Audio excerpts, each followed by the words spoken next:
So hello everyone and good morning सभी को। उम्मीद करता हूँ मेरी वॉइस प्रॉपर आ रही है सभी तक। तो आज हम लोग का रहने वाला है वर्ल्ड ज्योग्राफी का लास्ट लेक्चर, ठीक है, आखिरी लेक्चर रहेगा और इसके बाद हम लोग स्टार्ट करेंगे इंडियन ज्योग्राफी, जो कि स्टार्ट होगी मंडे ऑनवर्ड्स, ठीक है। तो एक बार सभी लोग कंफर्म करेंगे कि वही सारी चीज़ें प्रॉपर हैं कि नहीं। आज हम लोग पढ़ेंगे हवाओं के बारे में, और वो हवा ठीक है, तो हवाएं आज पढ़ेंगे, दैट इज़ विंड्स पढ़ेंगे। विंड्स किस तरह से साइक्लोन्स लाती हैं। लेट मी टेल यू, ये साइक्लोन नहीं है पूरी तरह से प्रॉपर, अगर हम देखें तो, है ना, ये छोटा सा एक रीजनल है ना, हमारे गांव में इसको बोलते हैं भूत देखा होगा तुमने, गर्मियों में ऐसा नहीं घूमता एकदम से खेतों वगैरह में कहीं पे एकदम से ऐसा ऐसा, मतलब हल्का सा, मतलब बहुत जोर से घूमने लगता है, तो उसको हम लोग बोलते थे भूत आ गया। तो हवाओं के बारे में पढ़ेंगे, लेकिन हम सोच रहे हैं उससे पहले तुम्हें आईएएस या फिर आईपीएस बना डालें। क्या कहते हो? चिंता न मत करो, 2 लाख रुपए नहीं लेंगे तुमसे, फ्री में बनाएंगे। लेकिन तुम्हें एक काम करना पड़ेगा। काम ये है, बुक्स कब आएंगे? बुक्स आ रही हैं भाई, हम तुमको डेमो शेयर करेंगे। आज एक वीडियो नहीं होगा तो शेयर करेंगे जहाँ बुक प्रिंट हो रही है, ठीक है, तो तुम्हें यकीन हो जाएगा कि हम झूठ नहीं बोल रहे हैं। तो कंप्यूटर बैच की क्यों नहीं हो रही है सोनू केशरी जी? क्योंकि थोड़ा सा सिस्टम में गड़बड़ी आ गई थी, इसके से सिस्टम इंप्रूव होने के बाद जल्दी होंगी। आप मेंस के लिए कर रहे होंगे, सीजीएल सीएचएसएल मेंस के लिए, तो चिंता ना करें। सीजीएल और सीएचएसएल मेंस में बाकी सब्जेक्ट भी आते हैं, उनको आप कर ली तब तक करें। कंप्यूटर की क्लास आपकी या तो सैटरडे से या फॉर श्योर 100% अगले ट्यूसडे से स्टार्ट हो जाएंगी और रेगुलर रहेंगी। तो तब तक आप बाकी सब्जेक्ट्स कर सकते हैं, ठीक है, कंप्यूटर के रिगार्डिंग। बाकी मैं क्लैरिफिकेशन डाल दूंगा। बताइए जल्दी से, बनवा दें? तो अच्छा, तुम्हारे गाँव में चुड़ैल बोलते हैं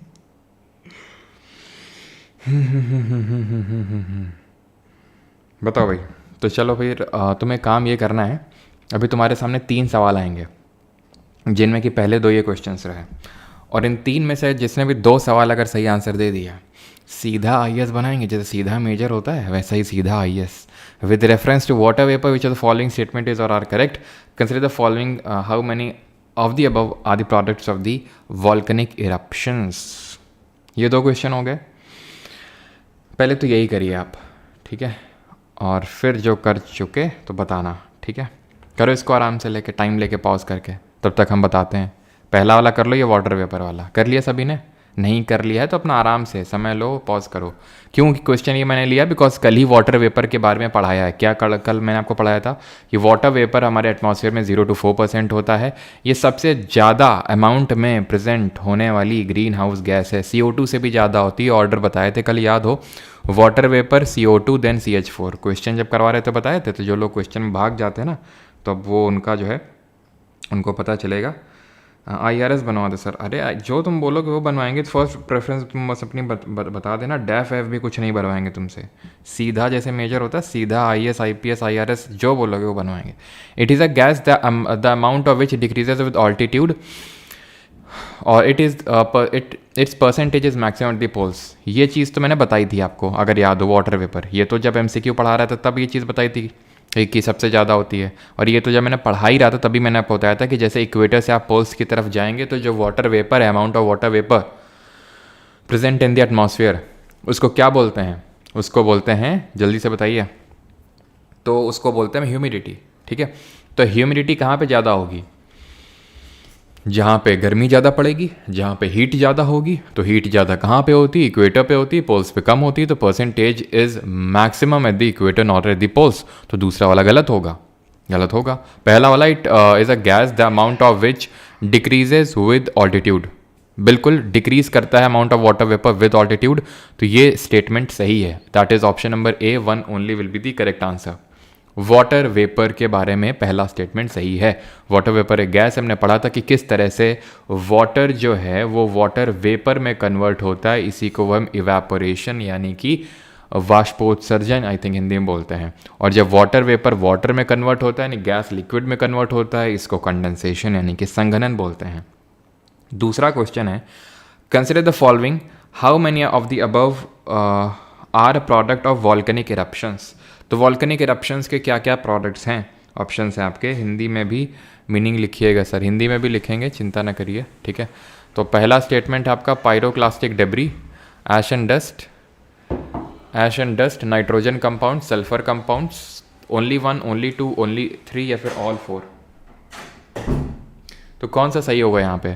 तो ये मैंने आपको बताया था, जब वॉल्केनो से इरप्शंस होते हैं तो सिर्फ गाढ़ा गाढ़ा गीला गीला मैग्मा ही नहीं निकलता है, और भी बहुत सारी चीज़ें निकलती हैं। पायरोक्लास्टिक डेब्री निकलता है, ऐश एंड डस्ट निकलता है, ये तो सबको पता है, ठीक है। तो ये तो होने सर आप, और नाइट्रोजन और सल्फर कंपाउंड भी निकलते हैं। अब यहाँ पे ये क्वेश्चन मैं अगले निट्टो वाले में भी रखूँगा, क्योंकि हो सकता है काफ़ी स्टूडेंट सीजल मेंस वाले यहाँ पे नहीं होंगे, वो निट्टो में आते हैं, तो उनके लिए इसलिए क्वेश्चन रखूँगा। बिकॉज आप भी समझ लीजिए, जो अब आगे अगले साल सीजल मेंस और सीएचएसएल मेंस वगैरह देंगे, कि जब भी इस तरह का होता है क्वेश्चन, किस तरह का, जहाँ पे अब आपको ये नाइट्रोजन सल्फर, ठीक है यार मुझे नहीं पता है नाइट्रोजन निकलता है कि सल्फर कंपाउंड नहीं निकलते, लेकिन खुद ही सोचो यार, इतनी सारी चीज़ें निकल रही हैं, पायरोक्लास्टिक इतना डेब्री निकल रहा है, ऐश एंड डस्ट निकल रहा है, तो उसमें नाइट्रोजन और सल्फर कंपाउंड नहीं निकलेंगे। थोड़ा सा भी अगर नाइट्रोजन और सल्फर कंपाउंड निकल आया, अपने आप ये क्वेश्चन आपका जो है ये जो है सही हो जाएंगे, ठीक है। तो सही आंसर क्या होगा? ऑल 4। धर्मेंद्र जी उसको दिखवा देंगे साइट पर क्या इशू आ रहा है, तो ठीक है उसको दिखवा देंगे। और अमित सिंह भाई 20 रुपये के भेजे तुमने, हैं कुछ सामान लाना है क्या तुम्हारे लिए? ठीक है। और तीसरा क्वेश्चन ये रहा, on June 21 every year which of the following latitude or latitudes experience a sunlight of more than 12 hours? Equator, Tropic of Cancer यानी कर्क रेखा, ट्रॉपिक ऑफ कैप्रिकॉर्न यानी मकर रेखा, आर्कटिक सर्कल जिसको आर्कटिक वृत्त बोलते हैं। जरा बताइए इसका लैटिट्यूड क्या है? जून 21 की बात हो रही है सर एंड मैम। तो जून 21 का मतलब क्या होता है? जून 21 का मतलब होता है ये ट्रॉपिक ऑफ कैंसर है कर्क रेखा, ये है सॉरी इक्वेटर है भूमध्य रेखा, ये है ट्रॉपिक ऑफ कैंसर यानी कर्क रेखा, और ये ट्रॉपिक ऑफ कैप्रिकॉर्न यानी मकर रेखा। जून 21 का मतलब है समर सॉलिस्टिस यानी ग्रीष्मकालीन अयनांत, जहाँ पे ट्रॉपिक ऑफ कैंसर पे चमक के सन रेज पड़ रही हैं, ओवरहेड रेज पड़ रही हैं, किसकी? सन की।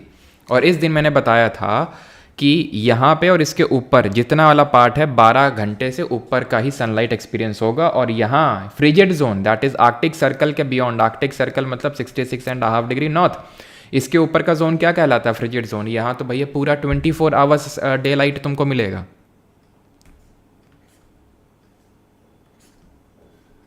क्या समझे?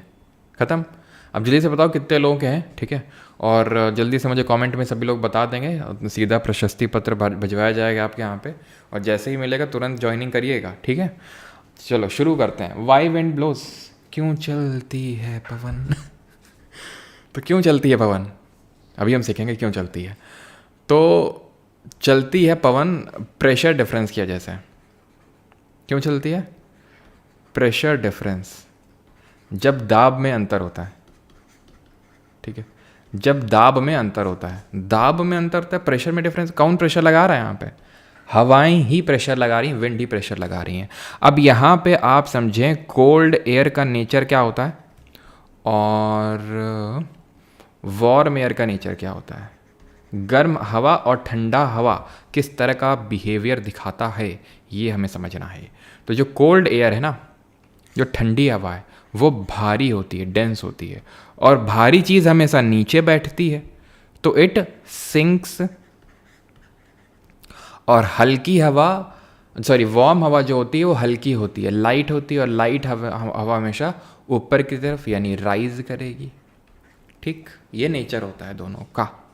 अब अगर ये नेचर होता है और अगर मैं तुमसे बोल दूं कि ये कोई अर्थ की सरफेस है, ठीक, यहाँ पर बहुत ठंडी ठंडी हवा है, ठंडी ठंडी हवा है, ठीक, यहाँ पर बहुत गर्म हवा है, गर्म हवा है, गर्म हवा है, गर्म हवा है, ठीक है। तो अब ये दोनों एक दूसरे को देख रही हैं, ये ठंडी हवा, ये गर्म हवा, बोलेंगे आओ मिल लेते हैं। आपको पता है कि जैसे कि हमेशा चीज़ें हाई से लो में मूव करती हैं, पता है ना? इतना सबको नहीं पता है, कोई बात नहीं, इतना तो यार पता होना चाहिए कि हाई से चीज़ें लो में मूव करती हैं हमेशा। जैसे कि मतलब आपने ये एग्जाम्पल सुना होगा, अगरबत्ती को अगर कोने में जला दें किसी भी चीज़ को, या रूम फ्रेशनर डालें, तो धीरे धीरे धीरे धीरे धीरे धीरे धीरे पूरे कमरे में फैल जाता है क्या? जो खुशबू है अगरबत्ती के फिर रूम फ्रेशनर की, क्योंकि यहाँ पे आपने रूम फ्रेशनर डाला तो यहाँ पे ज़्यादा कंसंट्रेशन रूम फ्रेशनर का हाई है, और यहाँ से हाई से लो में जाने लगेगा। तो कोई भी चीज़ हाई से लो में मूव करती है, ठीक है। आप इंक डालते हैं पानी में तो इंक धीरे धीरे फैल जाती है, हाई से लो में मूव करती है, तो ये होता है, ठीक है। ये विधि का विधान, रीति का रिवाज है। आगे बढ़ते हैं। तो ये जो कोल्ड एयर है ये डेंस होती है और सिंक करती है, सिंक करेगी यानी बैठेगी, ऐसे दबाएगी और किसके प्रेशर लगाएगी, तो यहाँ क्या प्रेशर लगेगा? बड़ी जोर का, तो इसको बोल देंगे हाई प्रेशर। और वार्म एयर का बिहेवियर कैसा होता है, वो हमेशा राइज करती है, ऊपर की तरफ उठती है। यहाँ पे सिर्फ प्रेशर लगाने वाला तो कोई है ही नहीं, तो यहाँ पे कैसा हो जाएगा, लो प्रेशर हो जाएगा, निम्न दाब। वो है उच्च दाब, ये है निम्न दाब। ठीक, अब यहाँ बड़ी जोर का प्रेशर, यहाँ पे तो कोई है नहीं, तो ठंडी हवा बोलेगी कि चलो भाई हम ही चलते हैं वहाँ पे और उस प्रेशर को भरते हैं, उस वैक्यूम को भरते हैं, क्योंकि ऊपर वो तो गर्म हवा तो ऊपर चली गई, तो यहाँ कौन रहेगा, तो यहाँ पे ठंडी हवा नीचे नीचे चलेगी। अब भाई नीचे घुस थोड़ी ना जाएगी ज़मीन के अंदर कि लो भाई क्रस्ट में घुस गई, मेंटल में घुस गई, कोर में घुस गई, कोर को एकदम खोखला करके गैस भर गई, ऐसा तो है नहीं ना। वो अब यहाँ में मूव करना शुरू करेगी, वहाँ मूव करना शुरू करेगी, इसको फिल करेगी। तो विंड कैसे चली, विंड क्यों चली, क्योंकि प्रेशर का डिफरेंस था। और विंड कहाँ से कहाँ चली, विंड चली हाई प्रेशर से लो प्रेशर, उच्च दाब से निम्न दाब। समझ जाती है बात, बेसिक सी। टाइप्स ऑफ विंड क्या होते हैं, तो दो तरह की विंड होती हैं सर, दो तरह की विंड होती हैं। कौन कौन सी, एक होती हैं ट्रेड विंड्स, एक होती हैं ट्रेड विंड्स जिनको बोलते हैं व्यापारिक पवनें, और एक होती हैं लोकल विंड्स। व्यापारिक पवनें और हमारी स्थानीय पवनें, ट्रेड विंड और local wind. Local wind 2 minute का टॉपिक है। मेन जो आपने समझना है, पहले तो आपने घबराना नहीं है, आपने समझना है, आपने ट्रेड विंड को समझना है। ट्रेड विंड होती है हमारी क्या, ट्रेड विंड के नाम अभी आप पढ़ेंगे, ईस्टर्लीज, वेस्टर्लीज, ये सारे नाम आप पढ़ेंगे, लेकिन घबराना नहीं है आपने, आपने समझना है। अभी मैं आपको समझाता हूँ कैसे ईस्टर्लीज वेस्टर्लीज चलती हैं। ये क्या है, ये है हमारा अर्थ, ठीक है। पहली बार इतना बढ़िया ड्राइंग बना है गोला बना है। चलो भाई, तो यहाँ पे हम खींच देते हैं इक्वेटर को, भूमध्य रेखा को, ठीक, खींच दी, क्लियर। ये हमारा क्या है, ये नॉर्थ पोल है, और ये क्या है, साउथ पोल। ऊपर वाला क्या है, उत्तरी ध्रुव, और नीचे वाला क्या है, दक्षिणी ध्रुव। ये चीज़ समझ में आती है, ध्यान से समझते रहना बेटा।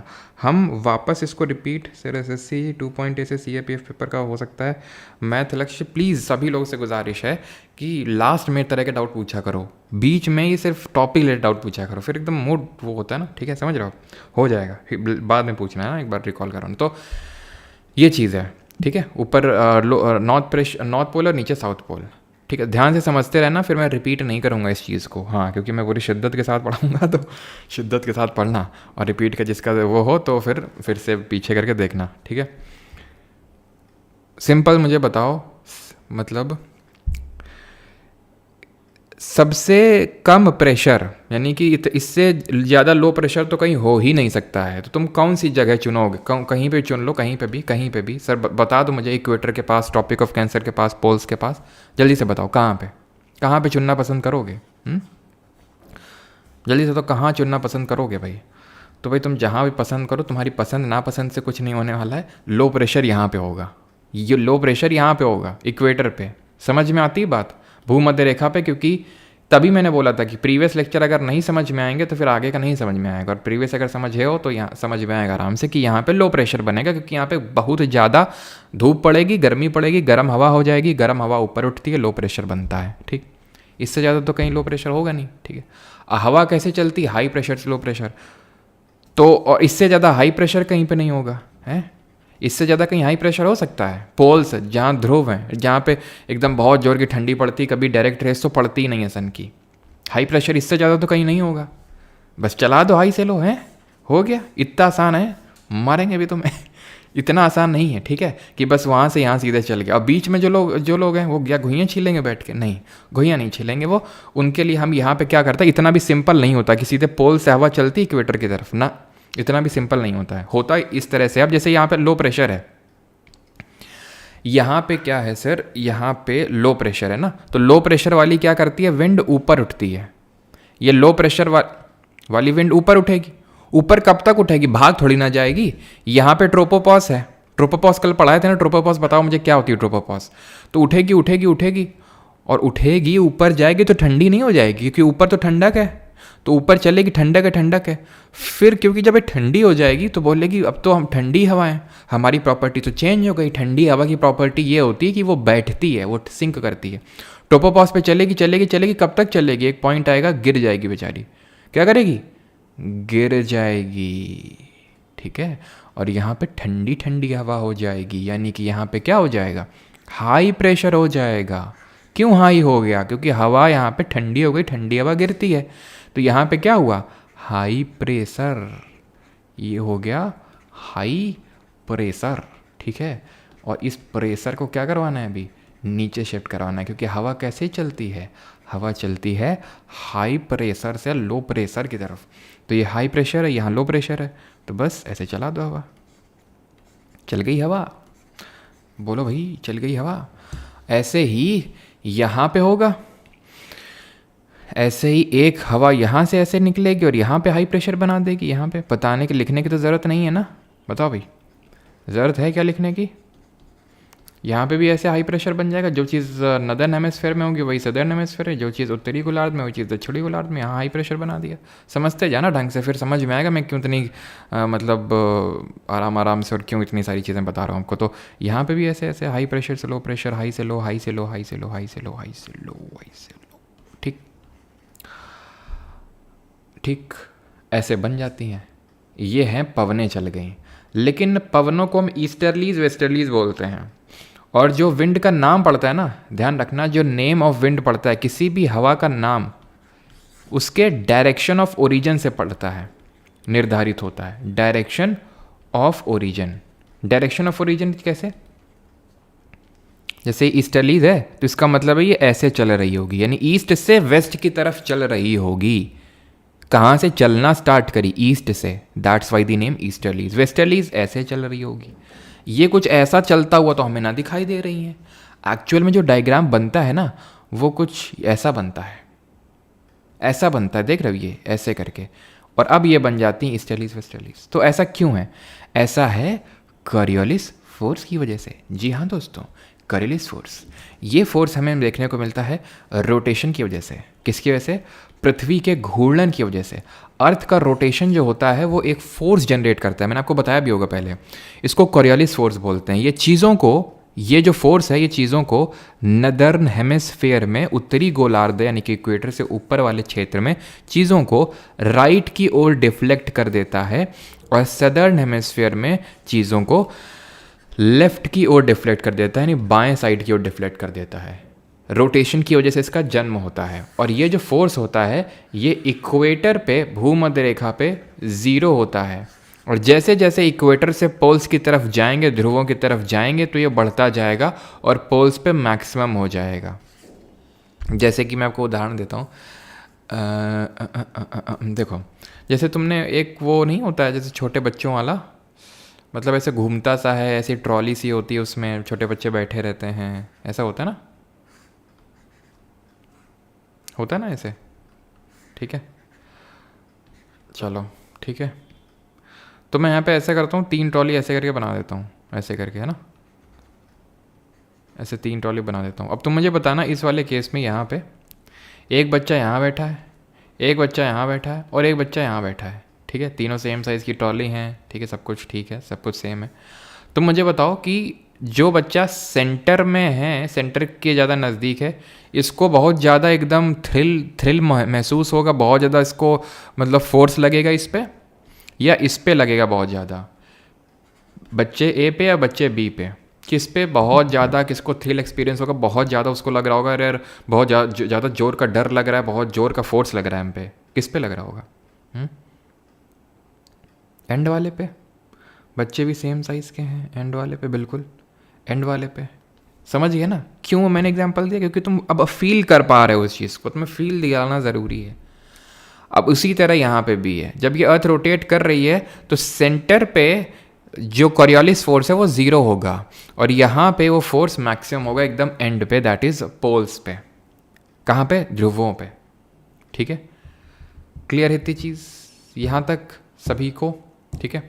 तो कॉरियोलिस फोर्स किस वजह से आता है, अर्थ के रोटेशन की वजह से। चीज़ों को कैसे डिफ्लेक्ट करता है ये समझिए, तो करवाते हैं डिफ्लेक्ट। ये नदर्न हेमिस्फीयर है ना, तो नदर्न हेमिस्फीयर में चीज़ें राइट की ओर डिफ्लेक्ट करती हैं, तो ये एक्चुअल में ऐसे बनेगी, ऐसे बनेगी, ऐसे बनेगी, ऐसे बनेगी, समझे आप। और यहाँ पे ये सदर्न हेमिस्फीयर है, तो सदर्न हेमिस्फीयर में चीज़ें लेफ्ट की ओर डिफ्लेक्ट होती हैं, चीज़ें लेफ्ट की ओर डिफ्लेक्ट होती हैं, लेफ्ट की ओर डिफ्लेक्ट होती हैं, लेफ्ट की ओर, लेफ्ट की ओर, लेफ्ट की ओर, लेफ्ट लेफ्ट, ठीक है। तो मैं क्या ग्रीन वाले को हटा दूं, क्योंकि एक्चुअल में ऐसा तो बनता ही नहीं है, क्योंकि कॉरियोलिस फोर्स रहता ही रहता है, तो मैं ग्रीन वाले को हटा देता हूँ ऐसे करके, ठीक है। ग्रीन हटो हटो हटो हटो हटो।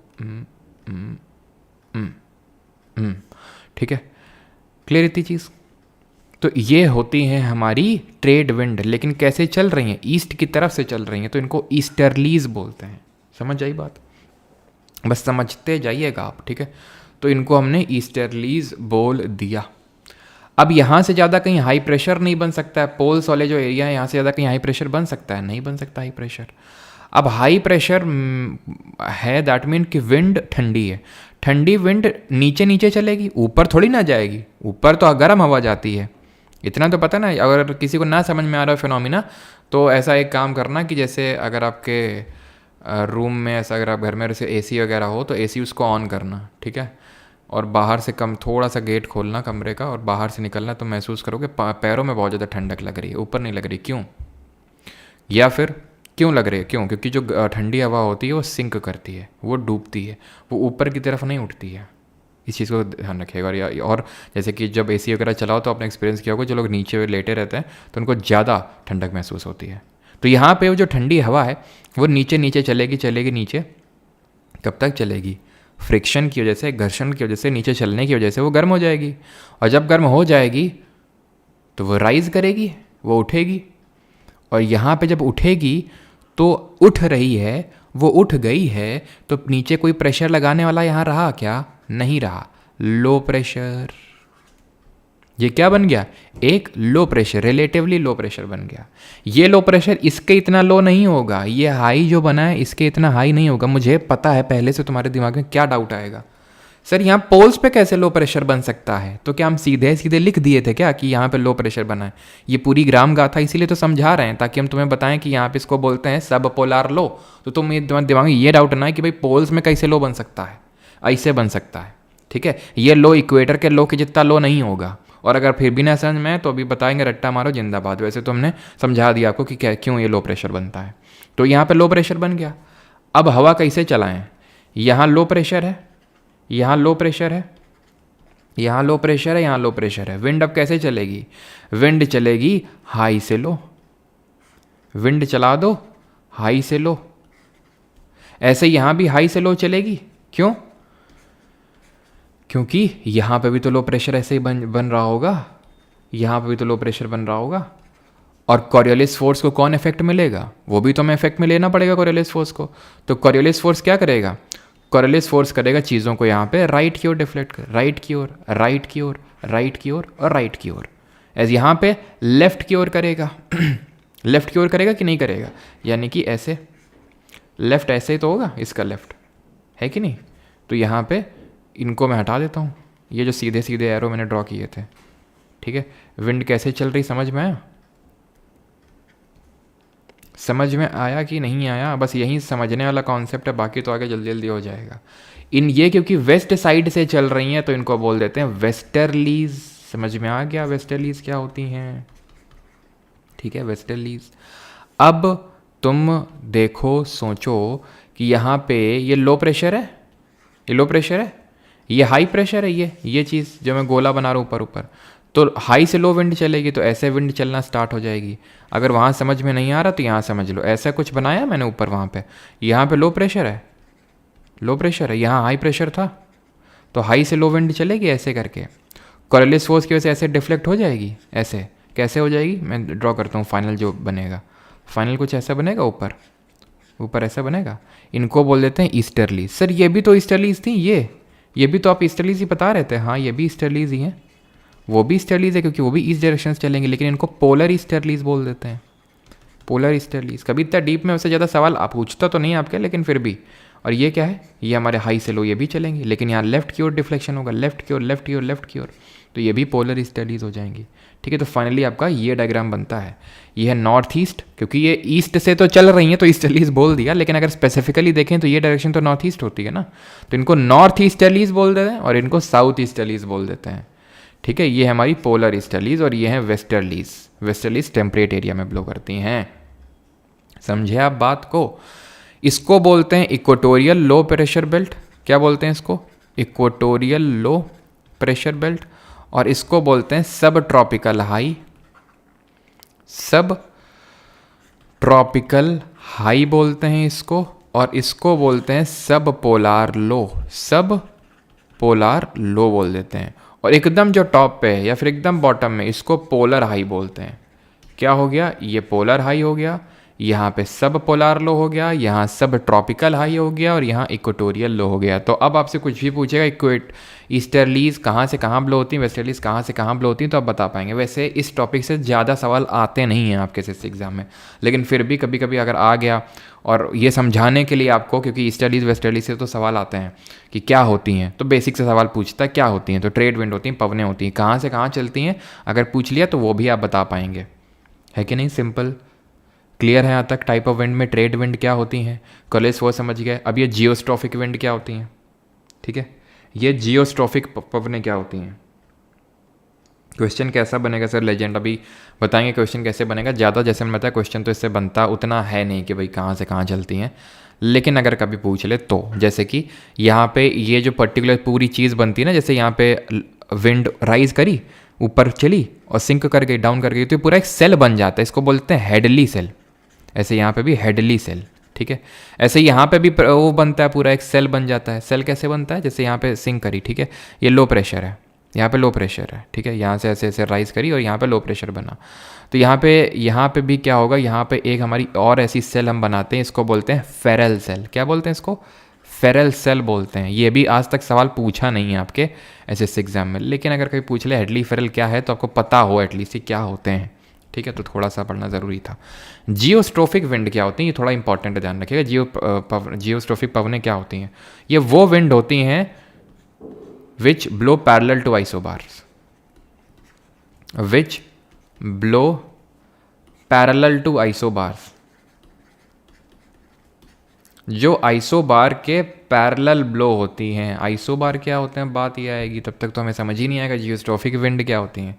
आइसोबार वो लाइन होती हैं जो उन पॉइंट को कनेक्ट कर रही हैं, उन पॉइंट को कनेक्ट कर रही हैं जिनका सेम प्रेशर है। ये क्या हो गई, ये मेरी आइसोबार हो गई एक। तो वो विंड जो इसके ऐसे ब्लो करेंगे पैरेलल, उनको बोलते हैं आइसोबार। समझाते हैं आपको कैसे, ठीक है। ये गोला है हमारा, ठीक, ये ऐसे मान लेते हैं विंड चल रही है, ऐसे चलेगी, ऐसे क्यों ऐसे चलेगी, क्योंकि कोरियोलिस फोर्स इसको डिफ्लेक्ट करेगा। जैसे जैसे पोल्स की तरफ बढ़ोगे कोरियोलिस फोर्स बढ़ेगा, तो जब हाई लैटिट्यूड पे जाओगे ना, तो ये और ज़्यादा डिफ्लेक्ट होने लगेगी, और ज़्यादा डिफ्लेक्ट होगी, और डिफ्लेक्ट होगी, और डिफ्लेक्ट होगी, और ऐसे ब्लो करने लगेगी, यानी आइसोबार के पैरेलल।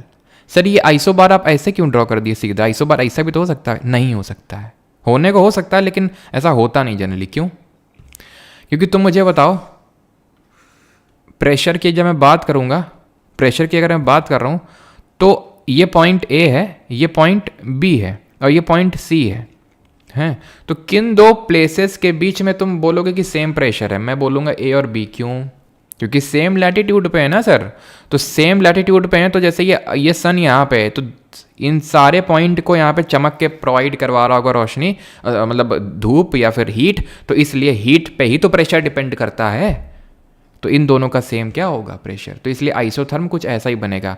ऐसा अब एकदम भी ऐसा नहीं बनता है, क्योंकि ऐसा नहीं कि हर जगह सेम प्रेशर होगा। कल इंसोलेशन का कॉन्सेप्ट समझाए थे, अल्बीडो बताए थे कि असफाल्ट का सबसे कम अल्बीडो होता है, आइस का जो होता है सबसे ज़्यादा अल्बीडो होता है। अल्बीडो का मतलब कितना रिफ्लेक्ट कर रहा है वो होता है। तो प्रेशर इतना भी एकदम समानांतर नहीं होता कि हर लैटिट्यूड पे, एक लैटिट्यूड पे लोकेटेड हर प्लेस पे एकदम सेम वो होगा। तो लैटिट्यूड कभी ऐसे भी हो सकते हैं, मतलब आइसोबार कभी ऐसे भी हो सकते हैं, कभी ऐसे भी हो सकते हैं, थोड़ा ज़्यादा डिफ्लेक्शन भी दिख सकता है, लेकिन ऐसे ऐसे नहीं होते हैं आइसोबार, ठीक है। ऐसा नहीं होता कि भाई यहाँ पे और यहाँ पे एकदम ही सेम प्रेशर है। और हम दो पॉइंट को कनेक्ट करके आइसोबार नहीं बनाते, मल्टीपल पॉइंट्स को कनेक्ट करके आइसोबार बनाते। तो आइसोबार मोस्टली हमारे ऐसे ही होते हैं, ऐसे ऐसे करके। तो जब ये विंड यहाँ पहुँचेगी तो कोरियोलिस फोर्स की वजह से इतना ज़्यादा डिफ्लेक्ट होगी कि ये ब्लो करने लगेगी पैरेलल टू आइसोबार, या फिर परपेंडिकुलर टू PGF, या फिर क्या बोलूँ मैं, perpendicular to PGF, pressure gradient force. ये क्या होता है सर, कुछ नहीं, यहाँ पे हाई प्रेशर होगा ना, यहाँ पे लो प्रेशर होगा, और हाई से लो विंड चलती है। ये जिस फोर्स की वजह से विंड चलती है उसको PGF बोलते हैं, PGF प्रेशर ग्रेडियंट फोर्स। तो PGF तो ऐसा होगा कुछ, PGF तो ऐसा होगा ना यार, समझो मेरी भावनाओं को। यहाँ पे हाई प्रेशर है, यहाँ पे लो प्रेशर है, तो विंड तो हमेशा ऐसे ही चलती है ना। तो almost perpendicular to the PGF, that is pressure gradient force, या फिर पैरेलल टू आइसोबार, ये होती है जियोस्ट्रोफिक विंड। आईटीसीजेड और डोल्ड्रम क्या होता है? आईटीसीजेड का जो फुल फॉर्म होता है वो होता है इंटर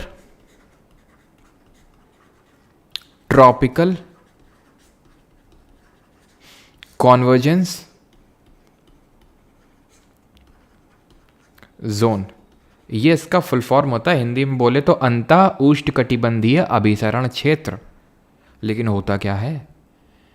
ये होता है जहाँ पे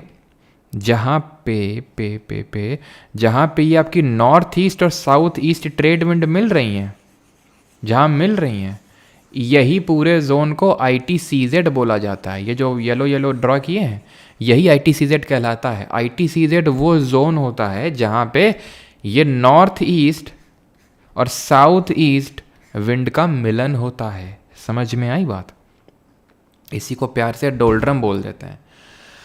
अब ये मत समझना तुम, ये मत तुम्हारे उसमें दिमाग में आ जाए कि जो हमारी आईटीसीजेड होती है, ठीक है, तो ये इक्वेटर है, बस यहीं पे आके सब मिलती हैं, नॉर्थ ईस्ट और साउथ ईस्ट एकदम ज़ीरो पे आके मिलती हैं। ना ना ना, ऐसा एकदम स्ट्रेट फॉरवर्ड नहीं होता कि एकदम ही ज़ीरो पे मिलेंगी। हाँ, मिल सकती हैं ज़ीरो पे, लेकिन वो सन के मूवमेंट के हिसाब से आईटीसीजेड ऊपर नीचे खिसकता रहता है। जैसे कि ये ट्रॉपिक ऑफ कैंसर है, कर्क रेखा है, यहाँ पे अभी 21 जून के टाइम पे सन जी हमारे यहाँ पे होंगे, सूरज जी, तो सूरज की रोशनी तो यहाँ पड़ रही होगी, तो कायदे की गर्मी तो चमक के यहाँ पड़ रही होगी।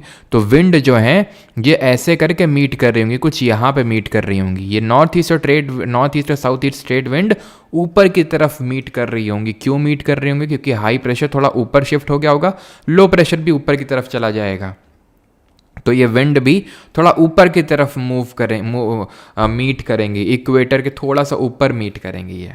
ये चीज़ आपको ध्यान में रखनी है, ठीक है। ऊपर की तरफ थोड़ा सा मीट करेंगे, जिसकी वजह से आईटीसीजेड ऊपर की तरफ शिफ्ट हो जाएगा। तो आईटीसीजेड अगर स्टेटमेंट वाला सवाल लिख के आ जाए, क्या ये कांस्टेंट जोन होता है? ये कहाँ से कहाँ पाया जाता है?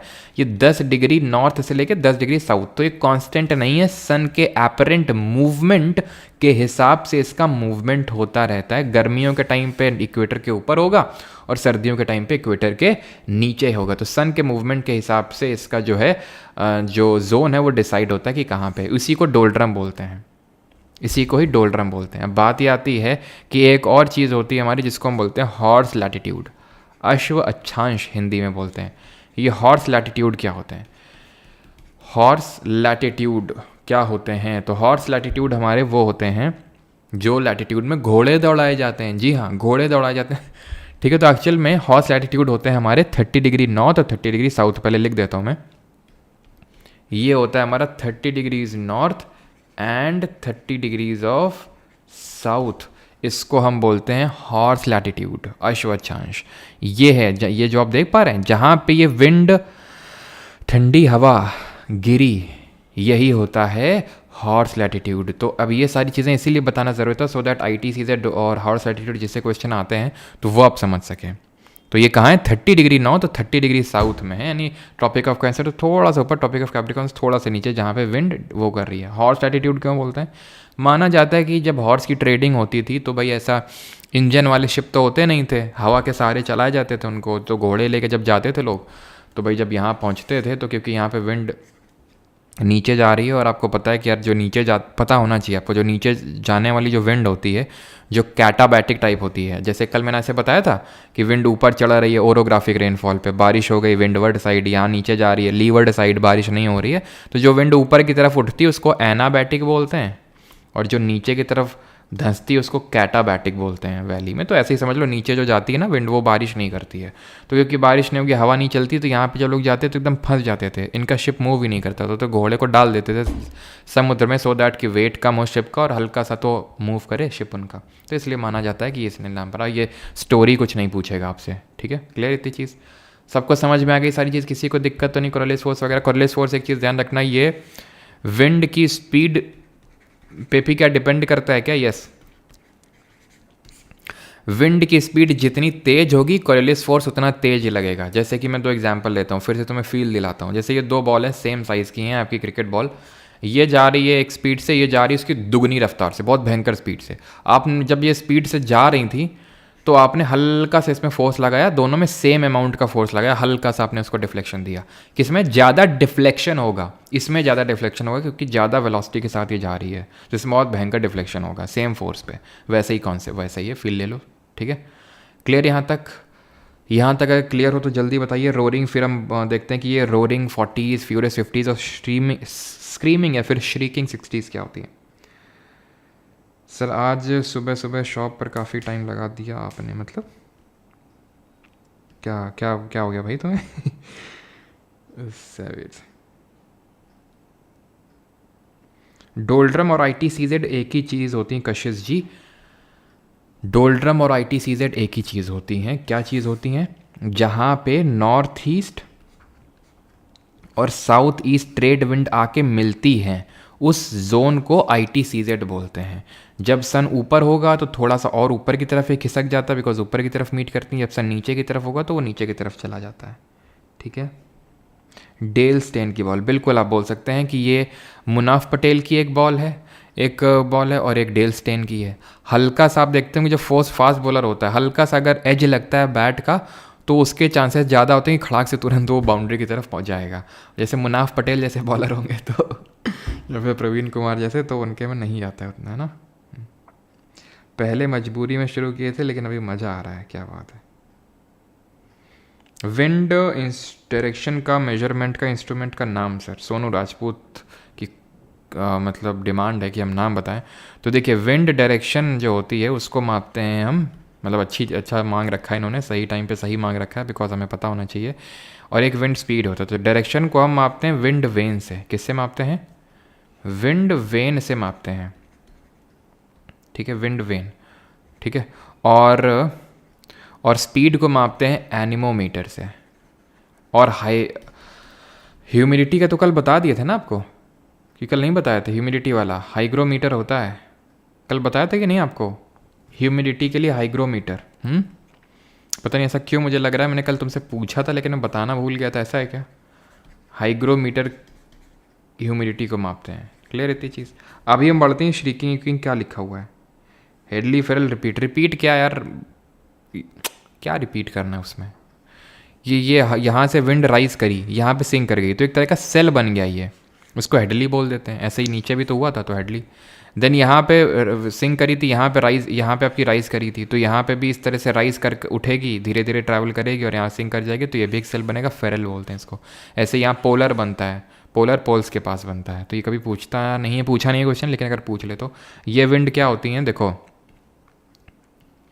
सदर्न हेमिस्फेयर में, दक्षिणी गोलार्ध में 40 डिग्री लैटिट्यूड, 40 डिग्री साउथ, मतलब यहाँ 50 डिग्री साउथ, 60 डिग्री साउथ, यहाँ पे विंड बड़ी जोर की चलती हैं। तो उनको जो 40 डिग्री पे चलती है उसको रोरिंग 40s, जो 50 डिग्री पे उसको फ्यूरियस 50, जो 60 डिग्री पे उसको स्क्रीमिंग 60s बोल देते हैं।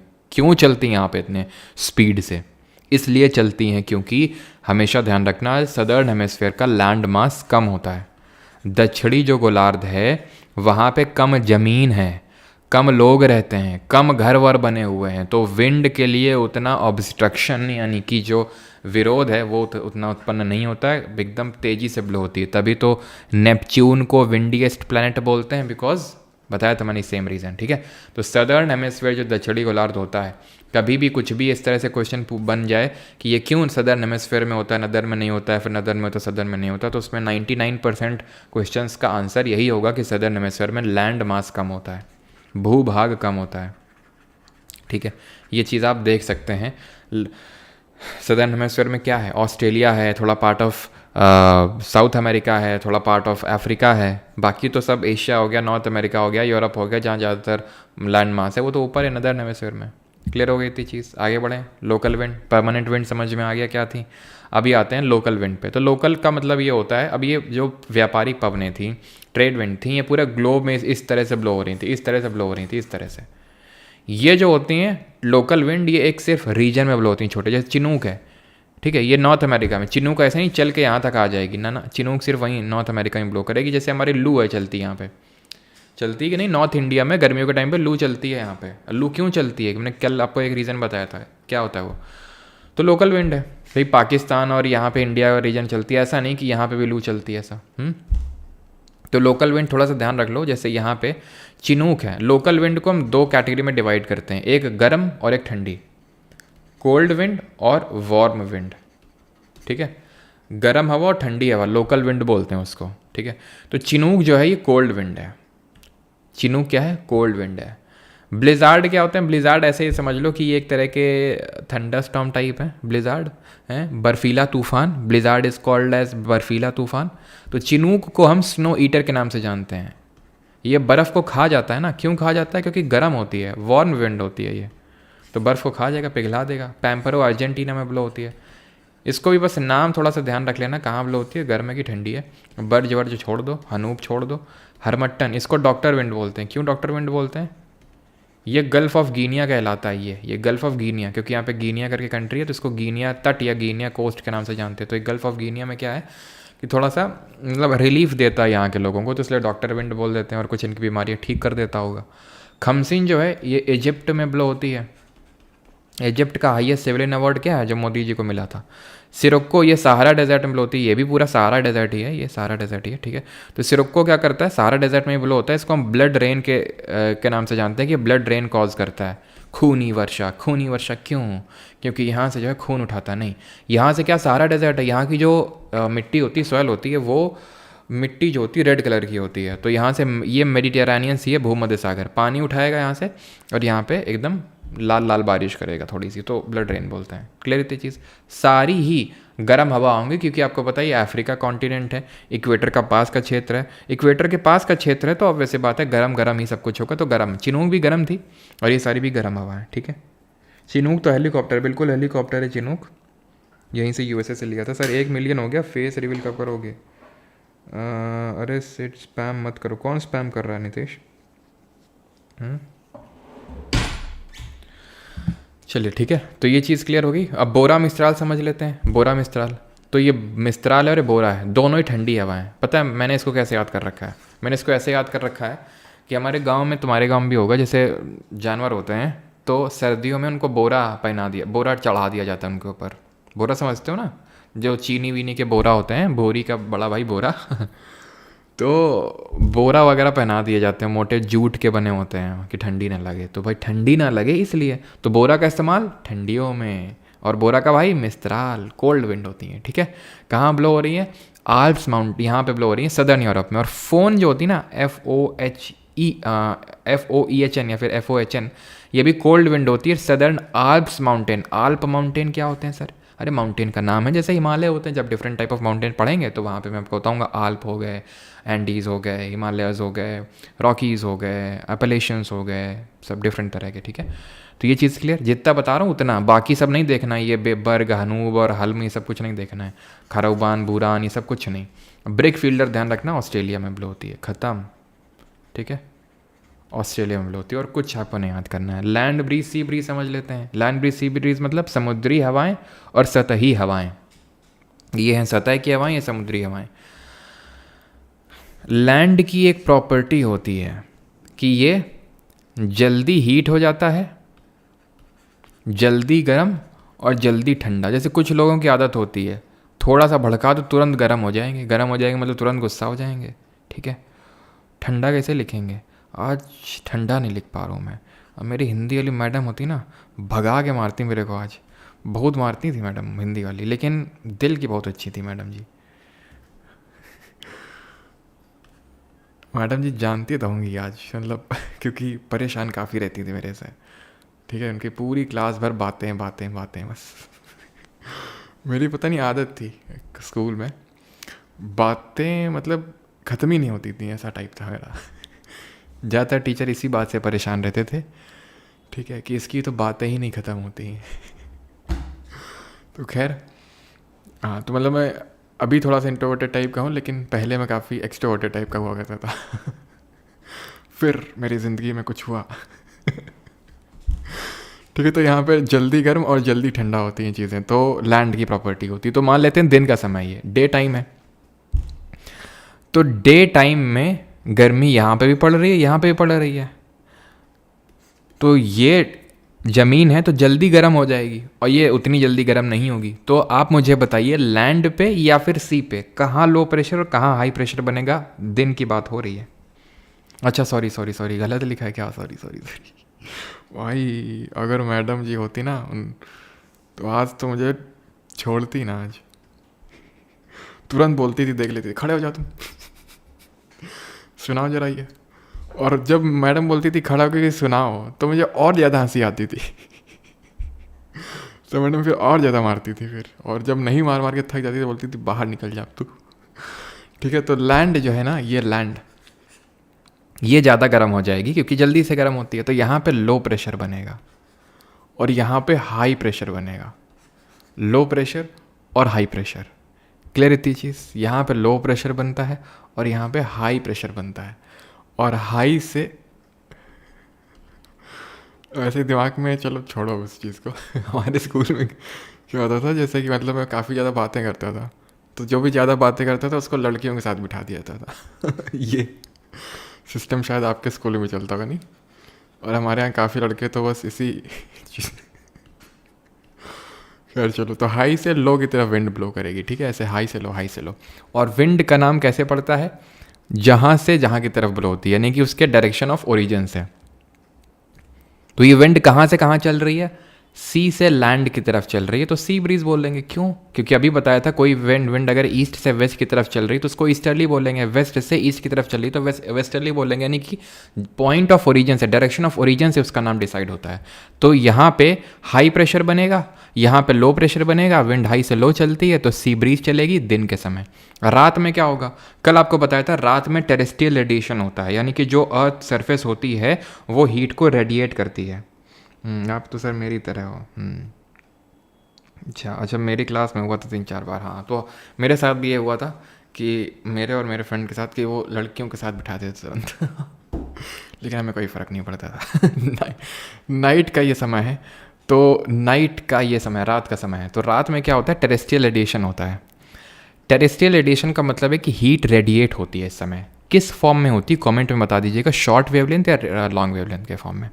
तो ये जब रेडिएट होगी हीट, तो अभी मैंने बताया लैंड जल्दी से हीट को रेडिएट कर देता है, ठंडा भी हो जाता है, तो ये जल्दी से लैंड को लूज, मतलब हीट को लूज कर देगा, कूल डाउन हो जाएगा। लेकिन ये धीरे धीरे कूल डाउन होगा, यानी उतना ज़्यादा हीट को नहीं रेडिएट कर पाएगा, तो यहाँ पे तुरंत हाई प्रेशर बन जाएगा। यहाँ पे रिलेटिवली लो, हम रिलेटिविटी की बात कर रहे हैं, यहाँ पे भी हीट जाएगी, हल्का सा लो मतलब हाई बनेगा, लेकिन इसके कंपैरिजन में तो लो ही होगा ना, तो यहाँ से हाई से लो विंड ब्लो होगी, हाई से लो, हाई से लो। ठीक है, तो इसको क्या बोलेंगे? लैंड ब्रीज बोलेंगे, क्योंकि लैंड से सी की तरफ विंड चल रही है तो लैंड ब्रीज होगा। तो लैंड ब्रीज होगा। तो लैंड ब्रीज यानी कि जो आपकी क्या बोलेंगे, सतही हवाएं हैं, वो कब चलती हैं? रात के समय। और दिन के समय क्या चलती है? सी ब्रीज चलती है। सी ब्रीज चलती है कहाँ से कहाँ? सी से लैंड। क्लियर इतनी चीज़? अब जरा ये क्वेश्चन कर दो जल्दी से, with reference to Coriolis force which of the following. तो मैं आपको बता दूं, जो मैंने पीछे 3 क्वेश्चन करवाए थे, जो मैंने बोला था अभी आपको देता हूँ IAS IPS की रैंक, वो तीनों इसी बार के UPSC के सिविल सर्विसेज में पूछे गए क्वेश्चंस थे, जो मैंने 3 वहाँ क्वेश्चन करवाया था, और ये क्वेश्चन भी इसी बार के सिविल सर्विसेज में पूछा गया क्वेश्चन है। तभी मैंने बोला सीधा IAS की पोस्ट देंगे आपको, बस सही आंसर करिए आप इसको। सर क्या मस्त ज़िंदगी थी आपकी। वही तो, अब स्कूल की ज़िंदगी तो खैर सबकी मस्त होती है, दिन भर पेन फाइट खेलते रहते थे मतलब इतना पेन फाइट खेलते थे, इतना पेन फाइट कि भाई पढ़ाई लिखाई से कोई नाता ही नहीं था। मतलब शुरू होते थे, आते थे, बैग रखते थे, निकालो भाई पेन, और रोज़ पेन डिसाइड करते थे आज इससे खेलेंगे, और पेन जो है जैसे टाइम मिलता था पेन फाइट खेलते। तो लास्ट में जाके जब 8वां पीरियड ख़त्म हो जाता था दिन के अंत में, तो स्कोर हुआ करते थे हमारे, और विनर डिसाइड होता था। जैसे स्कोर हो गया 80-85 से, परमार जी जीत गए ठीक है, तो ऐसे होते थे स्कोर, मतलब किसी का 100 और 120 का स्कोर चल रहा है, मतलब 100 पार ही हो जाता था स्कोर। सुबह से खेलते रहते थे, क्योंकि लंच में खेल रहे हैं, टाइम मिला जैसे टीचर भागा तो तुरंत खेल रहे हैं। टीचर अगर हल्का है, हल्का इन दी सेंस कि नहीं डांटेगा, तो अपना साइड में चल रहा है कोरियोलिस फोर्स, तो it increase with the increase in wind velocity, अभी बताया था। It is maximum at the poles and is absent at the equator. Yes, 0 होता है इक्वेटर पे, पोल्स पे मैक्सिमम होता है। Answer would be option number C, both 1 and 2। अब आते हैं साइक्लोन, चक्रवात क्या होते हैं। तो साइक्लोन होते हैं revolving mass of air, simple. जैसे हम लोगों ने नेबुला नहीं देखा था, नेबुला हम लोगों ने देखा था अगर आपको याद हो, तो वैसा टाइप ही होता है। जैसे नेबुला क्या होता था, रोटेटिंग क्लाउड ऑफ डस्ट और गैसेज होता था वो नेबुला। उसी तरह जो साइक्लोन होता है वो रोटेटिंग मास ऑफ एयर होता है। Rotating mass of air. अब एयर है वो रोटेट कर रही है कर रही है कर रही है। अब रोटेट क्यों कर रही होगी जरा बताएगा कोई? ये रोटेट क्यों कर रही होगी?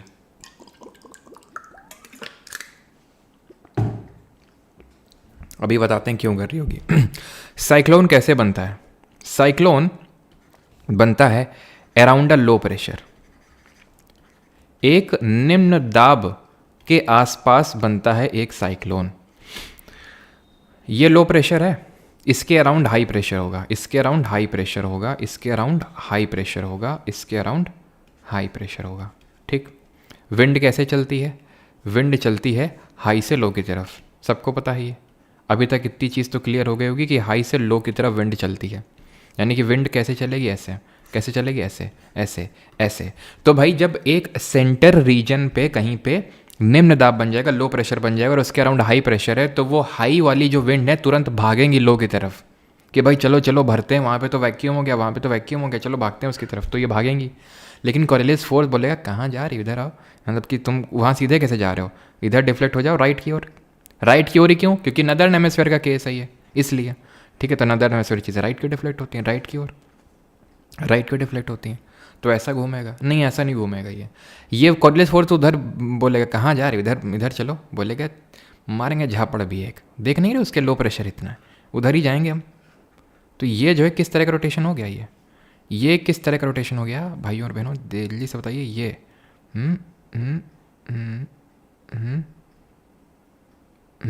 किस तरह का रोटेशन हो गया? अब जो ये पर्पल कलर के बने हुए हैं, ऐसा घूम रहा है ये। कौन सा डायरेक्शन होता है ये? वामावर्त कि वामावर्त, एंटी क्लॉकवाइज या काउंटर क्लॉकवाइज। तो इसीलिए हम बोलते हैं कि जो एक साइक्लोन होता है वो एंटी क्लॉकवाइज घूमता है नदर्न हेमिस्फीयर में और क्लॉकवाइज घूमता है सदर्न हेमिस्फीयर में। सिंपल। क्या बनाने की ज़रूरत है क्या सदर्न हेमिस्फीयर वाला? सदर्न हेमिस्फीयर में क्लॉकवाइज घूमेगा। सिंपल। ठीक। नोट्स अवेलेबल हो जाएंगे जल्दी। ठीक है। हाँ, ये तो डिज़ाइन बना दी है। चलिए, क्लियर हो गया। तो एंटी क्लॉकवाइज नदर्न और क्लॉकवाइज सदर्न हेमिस्फीयर में। तो ये साइक्लोन ऐसे बनता है। और घूमा घूमा क्यों, आप समझे अभी आप? तो सीधे सीधे आ सकता था, वो आ रहा था सीधे सीधे, लेकिन घूमना पड़ा किसकी वजह से? कॉरियोलिस फोर्स की वजह से।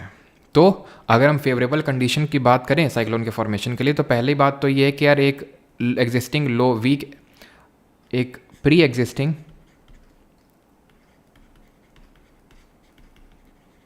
एक वीक लो प्रेशर एरिया होना चाहिए, एक वीक और लो प्रेशर एरिया होना चाहिए। निम्न दाब वाला जो है एरिया होना चाहिए यहाँ पे, लो प्रेशर निम्न दाब। और निम्न दाब लो प्रेशर कब बनेगा? जब सी सरफेस टेम्परेचर बहुत ज़्यादा होगा वहाँ पे। कॉरियोलिस फोर्स वाला तो रीज़न आप समझ गए, कॉरियोलिस फोर्स की ज़रूरत क्यों पड़ती है? तो घूमेगा ही नहीं भाई, चक्रवात ऐसे घूमता है और घूमता है इसी की वजह से वो क्या करता है, इतना ज़्यादा डिस्ट्रक्शन करता है, तो उसी को हम साइक्लोन बोलते हैं। वो घूमा किसकी वजह से? Coriolis force. तो it is also a condition for the required for the formation of a cyclone. Atmosphere में इंस्टेबिलिटी चाहिए। अगर इंस्टेबिलिटी नहीं होगी तो एयर जो है राइज नहीं करेगी एकदम से। भाई इंस्टेबिलिटी का मतलब पता है क्या होता है? इंस्टेबिलिटी का मतलब होता है, इंस्टेबल तब होता है जैसे कि ठीक है ये नॉर्मल है, ये एकदम शांति वाला माहौल चल रहा है, एकदम से क्या हुआ, बहुत ज़्यादा लो प्रेशर बन गया और सराउंडिंग में high pressure high pressure high pressure. तो इससे होगा ये कि यहाँ पे ये जो एकदम बीच वाला दिख रहा है जो लो प्रेशर है, इसको बोलते हैं साइक्लोन की आँख, साइक्लोन की आई। एकदम सेंटर रीजन होता है साइक्लोन का, जहाँ कौनो बादल नहीं बनता है, यहाँ पे बिल्कुल भी बारिश नहीं होती है सेंटर ऑफ साइक्लोन पे, जिसको आई बोलते हैं। तो इस तरह से यहाँ पे क्या होंगे, इसके आसपास इसके आसपास इसके आसपास इसके आसपास क्लाउड बनेंगे। कौन से क्लाउड बनेंगे बताओ जल्दी से? कल बताया था मैंने आपको, extensive vertical development anvil top, extensive vertical development anvil top, cumulo nimbus cloud बनेगा। यहाँ पे क्यूमुलो निम्बस क्लाउड बनते हैं जिनका एक्सटेंसिव वर्टिकल डेवलपमेंट होता है, बहुत एक्सटेंसिवली वर्टिकल डेवलपमेंट, और इस तरह से एनविल टॉप होता है, ये इसको बोलते हैं एनविल टॉप। ठीक है, और वर्टिकल डेवलपमेंट बहुत ज़्यादा होता है, तो ये बहुत भयंकर बारिश करेंगे। तो क्या बोल रहा हूँ, आई ऑफ साइक्लोन जो होता है वो centre part of the cyclone होता है, वहाँ बादल नहीं होते हैं। तभी जैसे कि मान लेते हैं जब साइक्लोन वगैरह आते हैं, ये इंडिया का बे ऑफ बंगाल है जहाँ पे बहुत ज़्यादा साइक्लोन आते हैं, अरेबियन सी अरब सागर में भी साइक्लोन आते हैं लेकिन उतने ज़्यादा नहीं जितने बंगाल की खाड़ी में। इसका भी अगर कभी कारण पूछ ले आपसे, अभी तक आज तक तो नहीं पूछा है कि बे ऑफ बंगाल में ये क्यों साइक्लोन ज़्यादा आते हैं, तो उसके डिफरेंट रीज़न है, क्योंकि इसकी हीटिंग ज़्यादा होती है और बे ऑफ बंगाल पे हमारी ज़्यादातर नदियाँ गिरती हैं, ये भी एक कारण होता है। खैर, तो जब साइक्लोन आता है ना, तो सेंटर ऑफ साइक्लोन में तो कोई क्लाउड का फॉर्मेशन हुआ ही नहीं था, तो इस वजह से क्या होता है, जब साइक्लोन हिट करता है कोस्ट में, तट में, तो बहुत ज़ोर की बारिश करता है। 2-3 जैसे 1 दिन 2 दिन बारिश हुई और फिर एकदम से रुक जाएगी आधे दिन के लिए, फिर 4-5 घंटे के लिए बिल्कुल नहीं हुई। क्यों? क्योंकि जब ये हिट किया तो कोस्ट हिट किया, और उसके बाद ये जब आई पहुंचेगी, ये जो सेंटर पहुंचेगा वहाँ पे, तब उस समय पे बारिश रुक जाएगी वहाँ पे, और फिर से बारिश होने लगेगी जब ये वाला पार्ट पहुंचेगा वहाँ पे। समझ आई बात? क्लियर? ट्रॉपिकल और एक्स्ट्रा ट्रॉपिकल साइक्लोन के बीच में अंतर क्या होता है? ट्रॉपिकल और एक्स्ट्रा ट्रॉपिकल, ये वैसे में तो कल आ रहा है, ठीक है। अच्छा, इताची जी, थैंक यू। तो ट्रॉपिकल साइक्लोन, एक्स्ट्रा ट्रॉपिकल, तो जो अभी मैं आपको पढ़ा रहा था अभी तक वो ट्रॉपिकल था।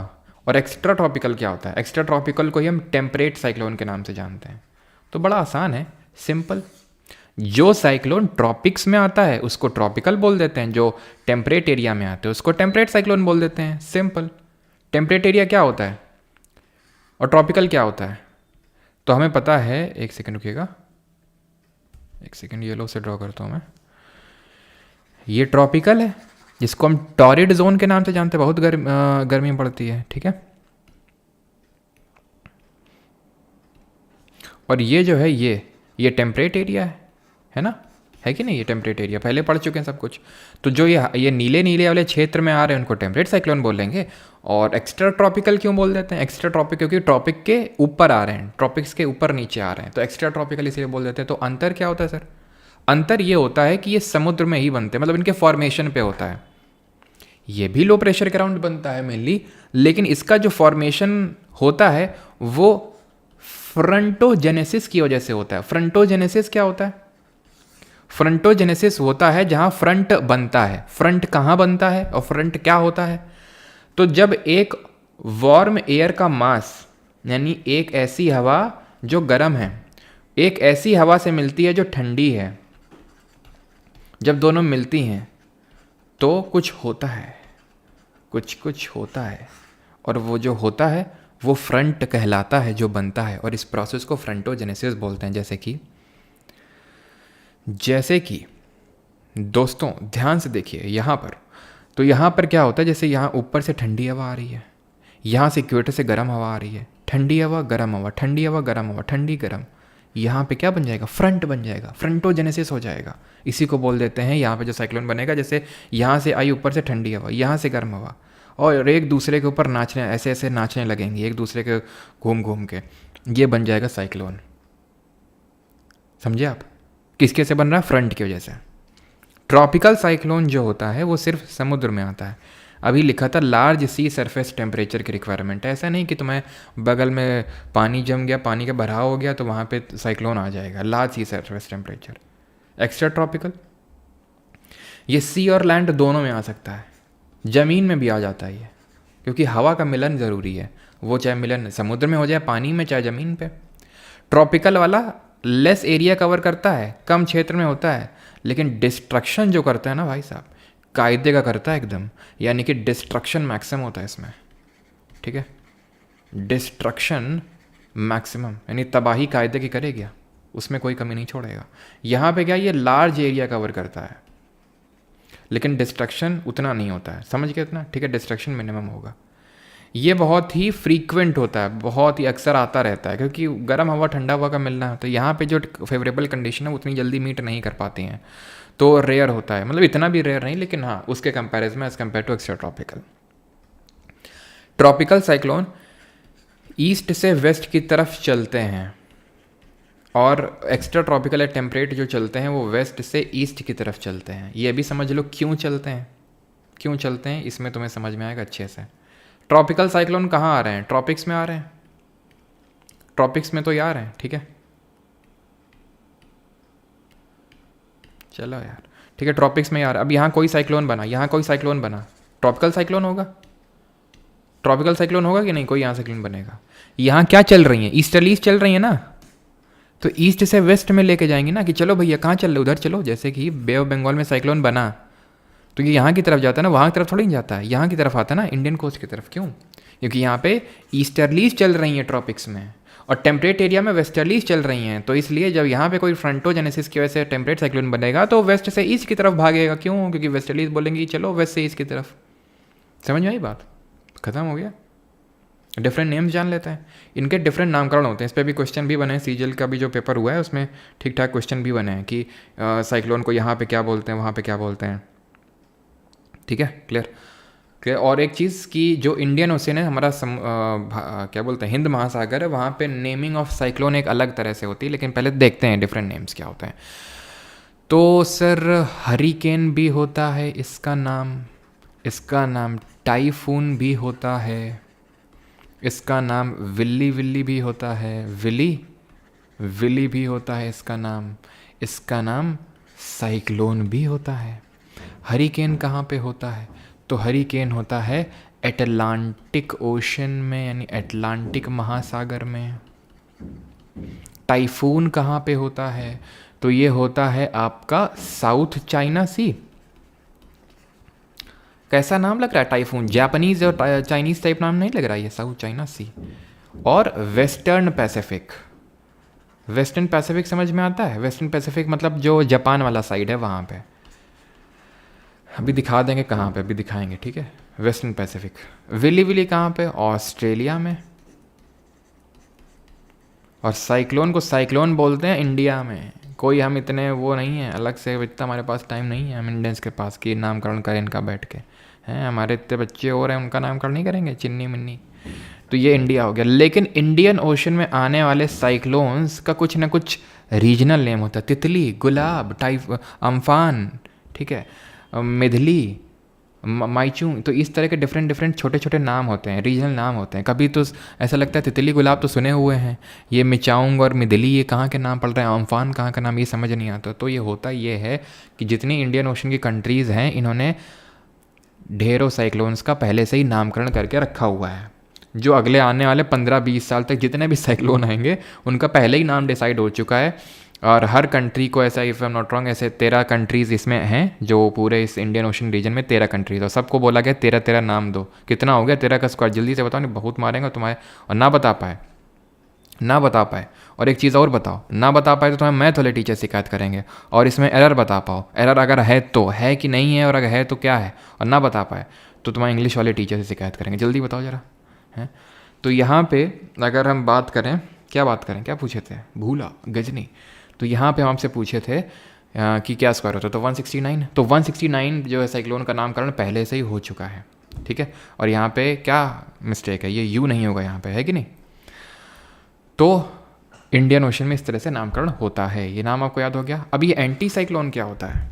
What is anti cyclone? तो एंटी साइक्लोन साइक्लोन का एंटी होता है। सर आज आप रनिंग के लिए लेट क्यों आए थे मॉर्निंग? कुछ भी हैं बेटा, आज तो हम जल्दी गए थे रनिंग के लिए। हाँ तो ये तो तुम बोलना ही मत। और काफ़ी टाइम बाद गए थे, काफ़ी दिन हो गए थे नहीं जा पाए थे, तो आज गए थे। तो व्हाट इज़ एंटी साइक्लोन? तो एंटी साइक्लोन साइक्लोन का उल्टा होता है। साइक्लोन बनता है लो प्रेशर के अराउंड, और एंटी साइक्लोन बनता है around a high pressure, forms around a high pressure, यानी कि उच्च दाब के आसपास बनता है एंटी साइक्लोन। समझा देते हैं कैसे हुआ। हाई प्रेशर, ठीक है, इसके अराउंड क्या होगा? लो प्रेशर, लो प्रेशर, ठीक है। विंड कैसे चलती है? हाई से लो चलती है, तो बाहर की तरफ भागेगी। अभी मान लेते हैं ये नदर्न हेमिस्फीयर का केस है, उत्तरी गोलार्ध का, तो कोरियलिस फोर्स कैसे चीज़ों को डिफ्लेक्ट करेगा? राइट की ओर, ठीक। यहाँ पे तो कोई वैक्यूम था नहीं जिसको भरने के लिए अब कहीं डिफ्लेक्शन होगा। तो ये कैसा मूवमेंट है ज़रा बताइए? ये किस डायरेक्शन में घूम रही है ऐसे करके विंड? ये कौन सा डायरेक्शन है? इसको क्या बोलते हैं? इसको बोलते हैं क्लॉकवाइज। कहाँ पे? नदर्न हेमिस्फीयर में। तो सदर्न हेमिस्फीयर में कैसा घूमेंगे?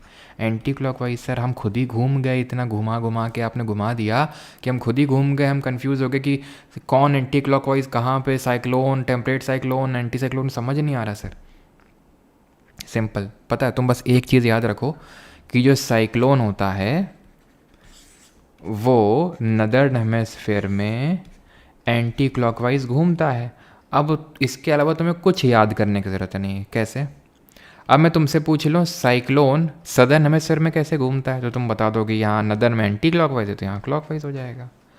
एंटी साइक्लोन जो होता है वो साइक्लोन का उल्टा होता है, तो नदर्न हेमिस्फीयर में कैसे घूमेगा?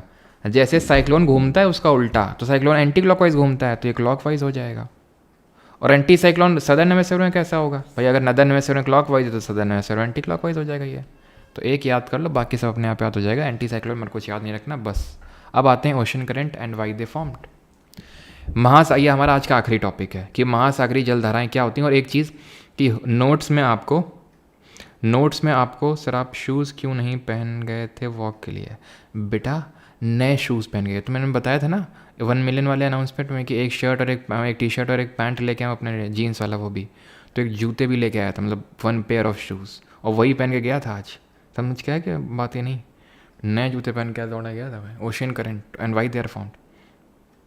तो क्या मैं बोल रहा था कि जो आपको नोट्स मिलेंगे तो उसमें कोएपन क्लाइमेटिक क्लासिफिकेशन होगा, ठीक है, जो मैंने आपको नहीं पढ़ाया और ये अभी मैं इस बार मतलब अभी नहीं पढ़ाऊंगा इस लेक्चर में। पिछली बार मैंने इसी लेक्चर में इसको दबा दिया था कोएपन को, लेकिन होता ये है कि हमें फिर से इंडियन क्लाइमेट के बारे में पढ़ना पड़ता है। जब हम इंडियन ज्योग्राफी पढ़ते हैं तो वहाँ पे मुझे फिर से कोएपन पढ़ाना पड़ता है कि भाई यहाँ पे मालाबार कोस्ट पे क्या होगा, कोरोमंडल कोस्ट पे क्या कोएपन क्लाइमेटिक क्लासिफिकेशन होगा।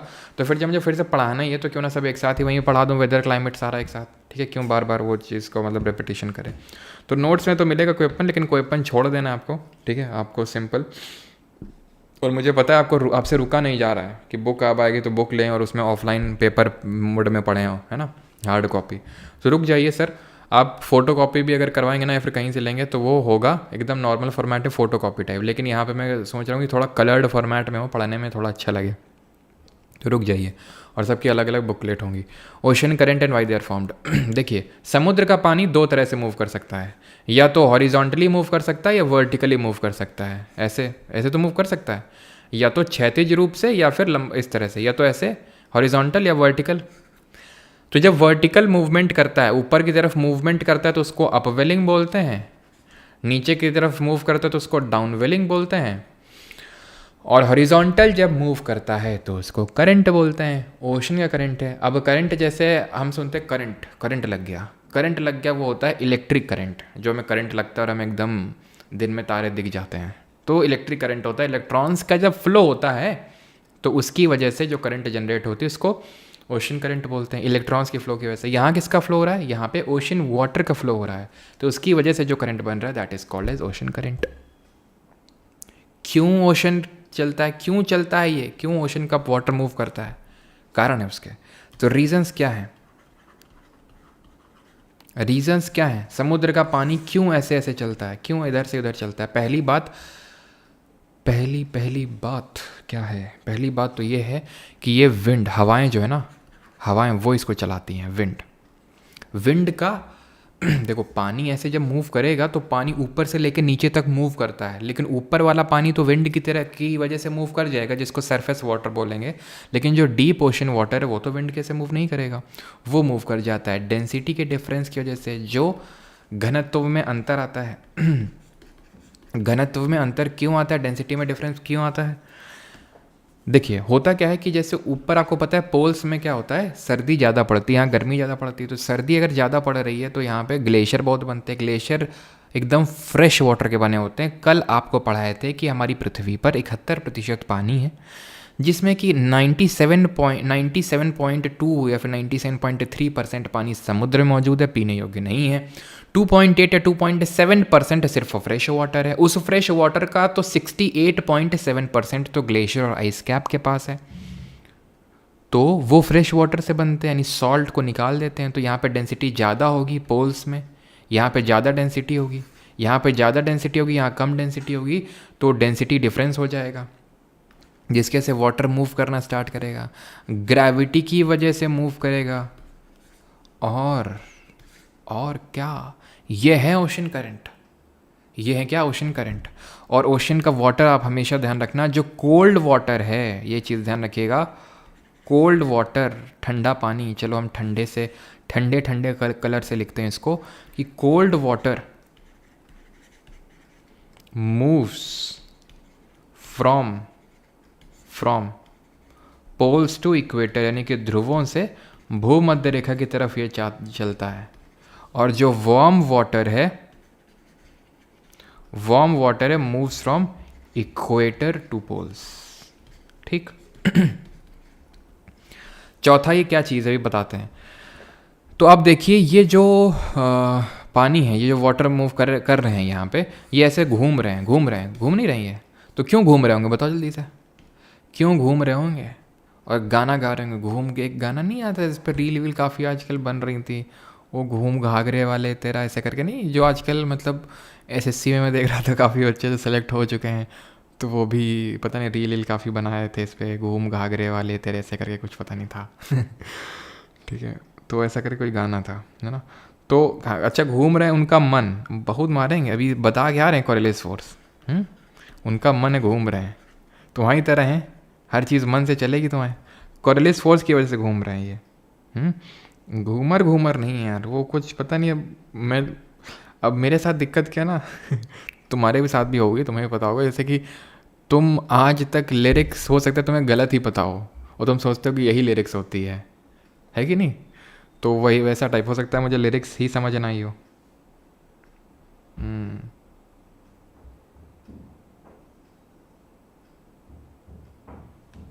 चलो, तो ये चीज़ क्लियर हो गई। तो नदर्न हेमिस्फीयर है तो चीज़ें राइट की ओर डिफ्लेक्ट होंगी, ठीक है। राइट की ओर डिफ्लेक्शन हो रहा है, और ये सदर्न हेमिस्फीयर है तो लेफ्ट की ओर डिफ्लेक्शन हो रहा है कोरिलेस फोर्स की वजह से, जो कि अर्थ के रोटेशन की वजह से जनरेट हो रहा है। क्लियर इतनी चीज़। अभी अगर हम बात करें कि ओशन करंट से क्वेश्चन किस तरह के पूछेगा, कितने तरह के पूछेगा, तो इसमें क्वेश्चन 3 तरह के बनते हैं। पहला ये बनता है, या फिर 3 तरह का, तो ये पहला तो ये रीजंस क्या हैं जो पूछे जाने के चांसेस उतने ज़्यादा नहीं होते हैं। पहले तो रीज़न तो समझ गए आप क्यों बनते हैं। जो दूसरा और सबसे इंपॉर्टेंट क्वेश्चन बनता है वो ये होता है कि ये ठंडा करंट है या गर्म करंट है, कौन सा वार्म ओशन करंट है, कौन सा कोल्ड। तो अभी मैंने बताया इक्वेटर से पोल्स की तरफ चलेंगे गर्म वाले, इक्वेटर से पोल्स की तरफ चलेंगे गर्म वाले इक्वेटर से पोल्स, और पोल्स से इक्वेटर की तरफ आएंगे, यानी कि ऊपर से नीचे की तरफ आएंगे ठंडे वाले करंट। इतनी बात समझ में आती है। तो हम याद कैसे रखें कि कौन सा ओशन करंट वार्म है और कौन सा ओशन करंट कोल्ड है। तो इसको याद रखने के लिए एक हमारे पास ट्रिक है जो कि हम अफ्रीका के जंगलों से निकाल के लाए हैं। क्या बता दें वो आपको जल्दी से? तो ट्रिक क्या है जो कि हम बरमूडा ट्रायंगल से निकाल के लाए हैं। आप समझ सकते हो कि कितनी मुश्किल से लाए होंगे इस ट्रिक को, लेकिन वही ये तुम लोग कभी अप्रिशिएट नहीं करते इतनी चीज़ को कि सर अफ्रीका के जंगलों से बरमूडा ट्रायंगल, जहाँ पे एरोप्लेन तक नहीं उड़ पाते हैं, समा जाते हैं, वहाँ से ट्रिक निकाल के लाए हैं। हाँ, लेकिन कभी तुम लोगों ने इस चीज़ को अप्रिशिएट नहीं किया। खैर कोई नहीं। तो यहाँ पे ये ट्रिक है याद करने की कि बीपी कंपनी है, एक बीपी करके कंपनी है, ठीक है। या फिर ऐसे समझ लो किसी का गोल्फ खेलते वक्त बीपी बढ़ गया, गोल्फ का वर्ल्ड कप चल रहा था कैलिफोर्निया में, और वो खेलते वक्त बीपी बढ़ गया। बीपी बढ़ जाता है जब किसी का, तो क्या हो जाता है जब बीपी किसी का बढ़ जाता है, तो मतलब ब्लड प्रेशर बढ़ गया, यानी कि गर्मी उसको बहुत ज़ोर से लगने लगती है। तो उस केस में उसको हमें ठंडे पानी में डालना होगा। तो ये सारे कोल्ड ओशन करंट हैं, कोल्ड ओशन करंट हैं ये, ठीक है, कोल्ड ओशन करंट। तो ये जो कोल्ड ओशन करंट हैं, BP golf world cup California, तो इसको हम कैसे याद करते हैं? तो बी से बेंगुला है, पी से पेरू है, जिसको हम बोल्ट के नाम से भी जानते हैं, हम बोल्ट, और जी से है आपका गल्फ स्ट्रीम, मत कर लेना इसको, ग्रीनलैंड है ये। जी से गल्फ स्ट्रीम भी है लेकिन एक गरम है, ध्यान रखना। ओ से ओयाशियो, क्या है? ओयाशियो। एल से है लैब्राडोर, कुत्ता भी होता है ना, एक डॉग होता है ना लैब्राडोर नाम का, फाकलैंड। डब्ल्यू से वेस्ट ऑस्ट्रेलियन ड्रिफ्ट, खस खस खस खस खस खस आवाज़ आती है तुम लोग को पेन टाइप की, वेस्ट ऑस्ट्रेलियन ड्रिफ्ट, ठीक है। सी से है आपका कैनरी करंट, और कैलिफोर्निया से है कैलिफोर्निया करंट, ठीक है। तो ये हो गए कोल्ड ओशन करंट। अब कुछ बच्चे बोलेंगे सर अब वार्म की बता दो, तो वार्म की नहीं बताएंगे हम। क्यों? क्योंकि भाई अगर कोल्ड के आपको याद हो गए तो इसके अलावा जो बच गए वो वार्म के हो जाएंगे, सिंपल है कि नहीं। अब इसके अलावा अगर मैं कुछ भी नाम पूछ लूँ आपसे तो वो आपका वार्म ओशन करंट हो जाएगा, ठीक है। तो कैलिफोर्निया हमने देखा, पेरू देखा, बेंगोला देखा, वेस्ट ऑस्ट्रेलियन ड्रिफ्ट देखा, कैनरी देखा, ग्रीनलैंड देखा, लैब्राडोर देखा, ओयोशियो देखा। अब इसके अलावा जितने हैं वो वार्म ओशन करंट है। कौन से वार्म ओशन करंट हैं? वार्म ओशन करंट हैं आपके गल्फ स्ट्रीम, अगुलहास, क्यूरोशियो, ओयोशियो का भाई क्यूरोशियो, ठीक है। ओयोशियो ठंडा है, क्यूरोशियो गर्म है। और तो बहुत है ब्राज़ील वगैरह, लेकिन पूछता मेनली यही तीन है, गल्फ स्ट्रीम, क्यूरोशियो, अगुलहास, ये तीन ध्यान रखना, ठीक है। ये पूछेगा आपसे। क्लियर है यहाँ तक चीज़ें? सर यहाँ पे तो सीधे सीधे चल रही है, क्योंकि यहाँ पे कोई कोस्ट नहीं है, क्योंकि तट जो होती है, तट कोस्ट लाइन, अब ऐसा तो है नहीं कि ये पानी तोड़ते हुए घुस जाएगा इसके अंदर है, ये मूव कर जाएगा कोस्ट लाइन। तो कोस्ट लाइन का भी इन्फ्लुएंस होता है ओशन करंट को मूव करवाने पे। अब जैसे कैनरी करंट है, आता तो सीधे, लेकिन इसके वजह से मूव कर गया थोड़ा सा। क्लियर है इतनी चीज़ कि कैसे याद रखना है? आखिरी स्लाइड पे आ जाएं, किसी कोई डाउट तो नहीं यहाँ तक? बुक कब आएगी? बुक परसों आएगी। और बताओ सर वीडियोस, अच्छा घूम घाघरे वाली तेरे तीखे तीखे नैन, अच्छा हाँ ऐसा ही था कुछ गाना, हाँ। हाँ तो ऐसे ही समझ लो। तो ये चीज़ है, समझ में आती बात। और अलास्का भी ध्यान रखना, वार्म ओशन करंट है, ठीक। अब ये क्या होता है ना, कई बार क्या होता है, ऐसे ऐसे करके ऐसा राउंडेड टाइप बन रहा होगा, तो इनको जायर बोल देते हैं। उतना पूछता नहीं, लेकिन मैं बता रहा हूँ, अगर पूछ ले जायर क्या होते हैं, गैर क्या होते हैं, तो गैर होते हैं जहाँ पे जब करंट इस तरह से मूव करता ऐसे सर्कुलर पैटर्न बना देता है ना, तो इसको जायर बोलते हैं, ठीक है। And the last thing is effect of cyclones. What are the effects of cyclone, ये हमें पढ़ने हैं। तो इसके दो इफेक्ट पढ़ने हैं, and this is the last thing. एक तो डेजर्ट का फॉर्मेशन होता है इसकी वजह से, और बेस्ट फिशिंग जोन क्रिएट होते हैं। पहले डेजर्ट फॉर्मेशन पढ़ लेते हैं, देन फिशिंग जोन कैसे, कहाँ, वो देखते हैं। जहाँ जहाँ ठंडे ठंडे करंट हैं, मोस्टली देखिए तो वेस्टर्न कोस्ट में, ये नॉर्थ अमेरिका है, इसका वेस्टर्न कोस्ट है, ये अफ्रीका है, इसका वेस्टर्न कोस्ट है, ये साउथ अमेरिका, इसका वेस्टर्न कोस्ट है, ऑस्ट्रेलिया इसका वेस्टर्न कोस्ट है। यहाँ ठंडे करंट है, यहाँ कैलिफोर्निया है, यहाँ पेरू है, यहाँ बेंगोला है, यहाँ कैनरी है, यहाँ वेस्ट ऑस्ट्रेलियन ड्रिफ्ट है। तो होता ये है कि जब यहाँ से हवा चलती है, देखिए ईस्टर्लीज चलती है मेनली, तो यहाँ पे ट्रॉपिक्स में ईस्टर्लीज चलती हैं ऐसे ऐसे करके। तो ईस्टर्लीज यहाँ पे ठीक है, गर्म यहाँ पानी उठाएंगी, बारिश कर देंगे, लेकिन जब यहाँ पहुँचेंगी वेस्ट कोस्ट की तरफ, तब तक वो क्या हो जाएगी, तब तक उनके पास पानी नहीं बचेगा, पानी उनका जा चुका होगा। इस चीज़ को कॉन्टिनेंटैलिटी भी बोलते हैं, महाद्वीपीयता। लेकिन अभी पढ़ा नहीं रहा हूँ इसको डिटेल में, कॉन्टिनेंटैलिटी को आगे पढ़ाएंगे, ठीक है। तो यहाँ तक पानी खत्म हो जाता है, इसको कॉन्टिनेंटैलिटी बोलते हैं।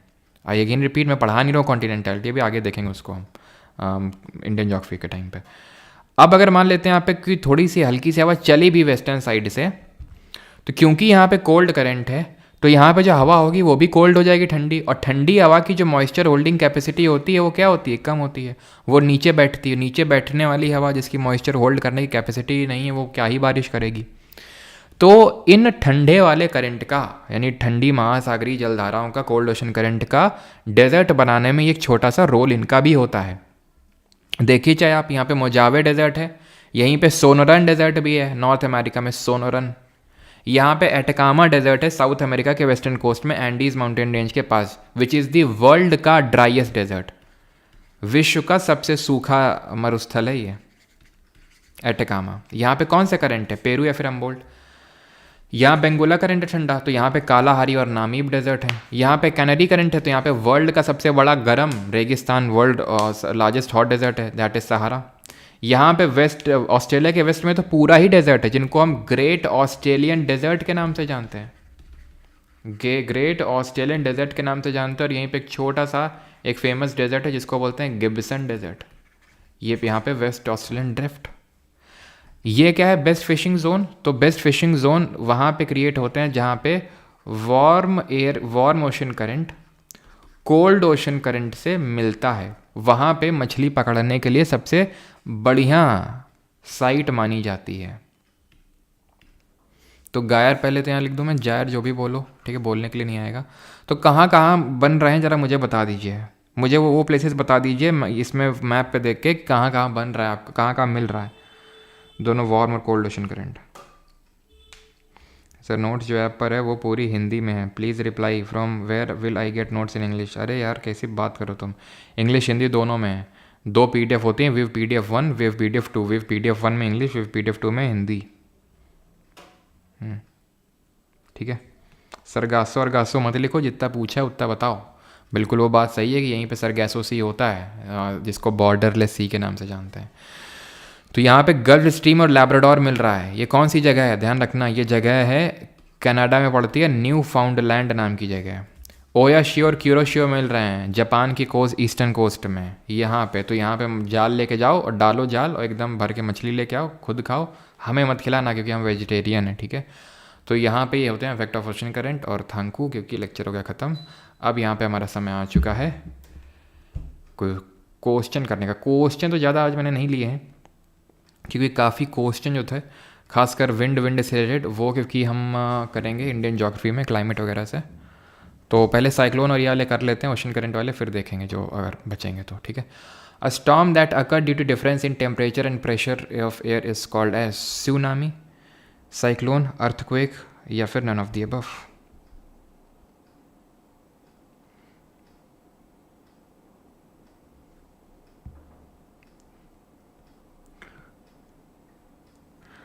आप में से कुछ लोग कभी कभी ऐसी चीज़ें लिख देते हैं कि मुझे ऐसा लग जाता है कि तुमको ये कैसी बात पता। अब किसी एक स्टूडेंट ने ये ऐसी बात लिखी कि मतलब मैं खुद सरप्राइज हूँ कि इसको ये बात कैसे पता। मतलब ये या तो मतलब कोइंसिडेंस कैसे हो सकता है इतना एकदम एक्यूरेट। खैर, a storm that occur due to differences in temperature and pressure of air is called as, तो क्या बोलते हैं इसको, सुनामी? नहीं, सुनामी होता है हार्बर वेव्स। ये होता है हार्बर वेव्स, जापानीज टर्म है। ये कब आता है, जब अर्थक्वेक यानी कि भूकंप समुद्र के अंदर आता है तो उसको सुनामी बोलते हैं।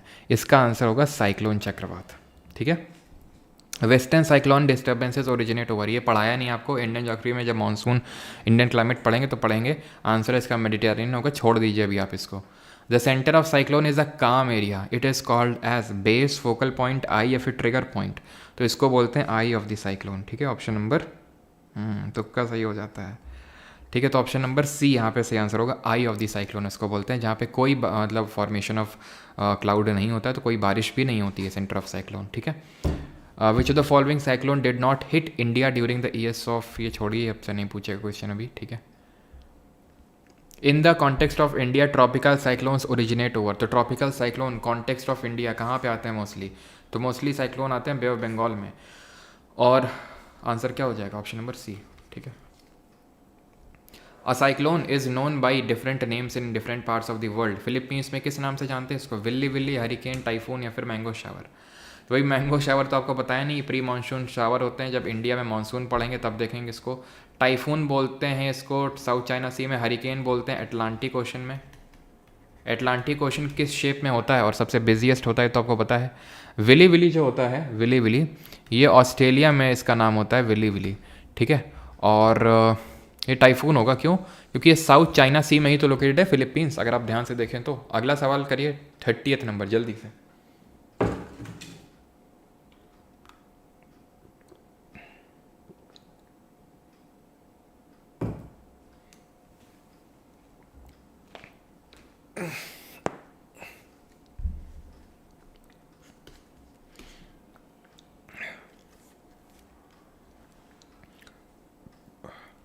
In early November, the low pressure condition shifts over the Bay of Bengal. The transfer is related to cyclonic low pressure which originates over.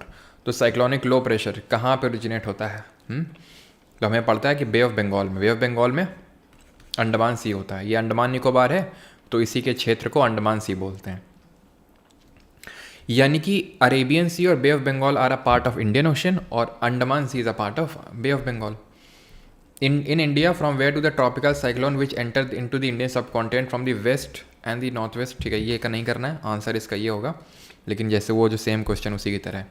Cyclone storm of China Sea is known as, China Sea को cyclone नहीं है तो Indian ocean में जानते हैं इसको। Hurricane, Atlantic, tornado, ये कोई साइक्लोन नहीं होता, ऑप्शन नंबर डी आंसर हो जाएगा, ठीक है। Option number D, typhoon. Temperate cyclone are also termed as, तो टेम्परेट साइक्लोन शीतोष्ण चक्रवात को हम और किस नाम से जानते हैं? तो जो शीतोष्ण क्षेत्र में आते हैं तो ये होते हैं एक्स्ट्रा ट्रॉपिकल साइक्लोन। और इनका डायरेक्शन क्या होता है मूवमेंट का? सर टोर्नाडो क्या होता है? टोर्नाडो क्या होता है? जो आज क्लास की पहली स्लाइड थी ना, जो मैं बता रहा था भूत होता है ये वही होता है टोर्नाडो, उसी को टोर्नाडो बोलते हैं। ठीक है, खैर तो एक्स्ट्रा ट्रॉपिकल साइक्लोन। और एक्स्ट्रा ट्रॉपिकल साइक्लोन कैसे चलते हैं? क्योंकि यहाँ पे वेस्टर्लीज चलती हैं तो इसलिए वेस्ट से ईस्ट चलती हैं। ठीक है, और ये टेम्परेट साइक्लोन जो है फ्रंट की वजह से बनते हैं, बहुत ज़्यादा जल्दी आते हैं लेकिन उतना ज़्यादा डिस्ट्रक्शन नहीं करते हैं, लैंड और सी दोनों में आते हैं। ट्रॉपिकल साइक्लोन रोटेट क्यों करते हैं? और ट्रॉपिकल साइक्लोन सदर्न हेमिस्फीयर में कैसा रोटेट करते हैं ज़रा बताइए? तो रोटेट करते हैं कॉरियोलिस फोर्स की वजह से, जो कि इक्वेटर पे 0 पोल्स पे मैक्सिमम होता है। सदर्न हेमिस्फीयर में चीज़ें लेफ्ट की ओर डिफ्लेक्ट होती हैं और ये क्लॉकवाइज घूमता है। Identify the correct statement about cyclone. Cyclone के बारे में सही स्टेटमेंट कथन का पहचान करना है, करिए जल्दी से।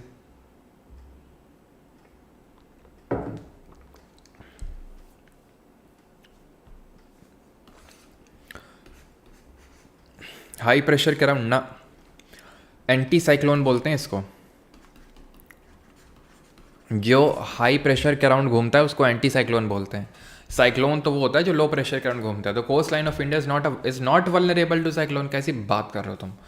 इंडियन का जो ईस्टर्न कोस्ट है वहाँ तो बहुत ज़्यादा साइक्लोन आते हैं। The wind direction is clock wise in the southern hemisphere. बिल्कुल सही, अभी बताया, ये सही हो जाएगा आपका। ठीक है, दोनों हेमिस्फीयर में कैसे एक सेम हो सकता है? अलग अलग होता है। अब ओशन करंट के कुछ क्वेश्चन कर लेते हैं। इनमें से गरम गरम कौन सा है? गरम कौन सा है? तो बीपी का वर्ल्ड कप हुआ, मतलब वर्ल्ड कप हो रहा था गोल्फ का कैलिफोर्निया में, जिसकी वजह से बीपी बढ़ गया हारने की वजह से, तो ठंडे उसमें डाल दिए थे। ठीक है, तो क्या आंसर होगा? लैब्राडोर वार्म पूछ रहा है, ये कोल्ड है। फॉकलैंड कैनरी कोल्ड है, गल्फ स्ट्रीम कोल्ड है, फॉकलैंड आंसर हो जाएगा। ठीक है, फॉकलैंड कहाँ पे है? ये जो साउथ अमेरिका है ना, साउथ अमेरिका के यहाँ पे नीचे से ऊपर की तरफ आ रहा है तो ऑब्वियस सी बात है कि ठंडा ही होगा। सॉरी, यहाँ ऐसे चलता है, सॉरी ऊपर से नीचे की तरफ, तो ये वार्म ही होगा। लैब्राडोर ऊपर से आता है, कैनरी भी ऊपर से आता है। कैनरी कहाँ पे आता है? तो कैनरी जो यहाँ पे आपका अफ्रीका का नॉर्थ वेस्टर्न कोस्ट है वहाँ पे। गल्फ स्ट्रीम यहाँ से जाता है नीचे से ऊपर की तरफ, वो लैब्राडोर से मिलता है न्यू फाउंडलैंड कनाडा में। Which of the following is the warm ocean current of the Pacific Ocean. प्रशांत महासागर का गर्म महासागरीय धारा कौन सी है? और एक चीज़ की आप लोगों की मैं बता दूं कि कुछ लोग जाने लगते हैं ना तुरंत क्वेश्चन देखते ही, कि आपकी अब क्लास मंडे को होगी सीधा। मंडे को यानी सोमवार से हम लोग इंडियन ज्योग्राफी यानी कि भारतीय भूगोल को करने वाले हैं। इंडियन ज्योग्राफी को करने वाले हैं हम लोग मंडे से स्टार्ट, यानी कि आपकी अब छुट्टी है इस week, Thursday Friday Saturday Sunday. छुट्टी इसलिए है क्योंकि हम थोड़ा सा अयोध्या जा रहे थे रामनवमी के अवसर पे, इसलिए फिर हम क्योंकि कल निकल रहे थे तो फिर कल और परसों क्लास नहीं हो पाएगी आपकी, इसीलिए। और फिर क्योंकि अगले दिन दशहरा है तो इसलिए क्लास नहीं हो पाएगी। ठीक है, तो ये 4 दिन आप बाकी की जितनी चीज़ें रिवाइज़ करिए, तब तक बुक भी छप जाएंगी ऐसे। ठीक है, वैसे तो 1-2 दिन के बुक वाले भी छुट्टी लेंगे, है ना, तो वो उसकी भी हो जाएगी। तो यहाँ पे फाइनली हम लोग का, मैं सोच रहा था मैं जाना तो थोड़ा सोच रहे थे पहले क्योंकि रामनवमी पे काफ़ी भीड़ होगी, लेकिन मैंने सोचा था वर्ल्ड ज्योग्राफी तो ख़त्म करवा देंगे सो दैट कि जब हम आगे स्टार्ट करें तो एकदम फ्रेश स्टार्ट लें इंडियन ज्योग्राफी से। ठीक है, 37 में डी होगा ना? अरे सॉरी यार, सॉरी डी होगा। लैब्राडोर ऊपर से आता है, गल्फ स्ट्रीम नीचे से आता है। फाकलैंड में मैं पहले सही बना रहा था, फाकलैंड ऐसे नीचे से ऊपर की तरफ आता है। ठीक है, तो ऑप्शन नंबर डी आंसर होगा, गल्फ स्ट्रीम। हाँ, गल्फ स्ट्रीम सही आंसर है। सर क्या 2 लोग मिलके कोर्स ले सकते हैं? ले सकते हैं, लेकिन सेम टाइम पे नहीं देख सकते हैं। एक ने लॉगिन किया, दूसरे का लॉग आउट हो जाएगा अपने आप। ठीक है, हाँ कोल्ड है भाई, कोल्ड है फाकलैंड। अब तो मैं भी आऊँगा। सर मैं अयोध्या की हूँ। अच्छा, अयोध्या से मैं भी हूँ सर लड़की देखने जाना। अच्छा, तुम लोग को बस एक ही चीज़ सर लोकल विंड बताइए। लोकल विंड बताइए मतलब यहाँ क्या कोई वो चल रहा है क्या? सो के उठ के चलो इधर आओ, लोकल विंड बताओ एक बार फिर से। हैं, जानने का आपका लोकल विंड हो गया, सब कुछ पढ़ के ख़त्म करने पे आ गया और ये बोलने लोकल विंड बताइए। ऐसा नहीं कि सर वो जो सिरोक्को वाली थी उसको आप क्या बताए थे, हरमट्टन का क्या नाम बताए थे, वो नहीं।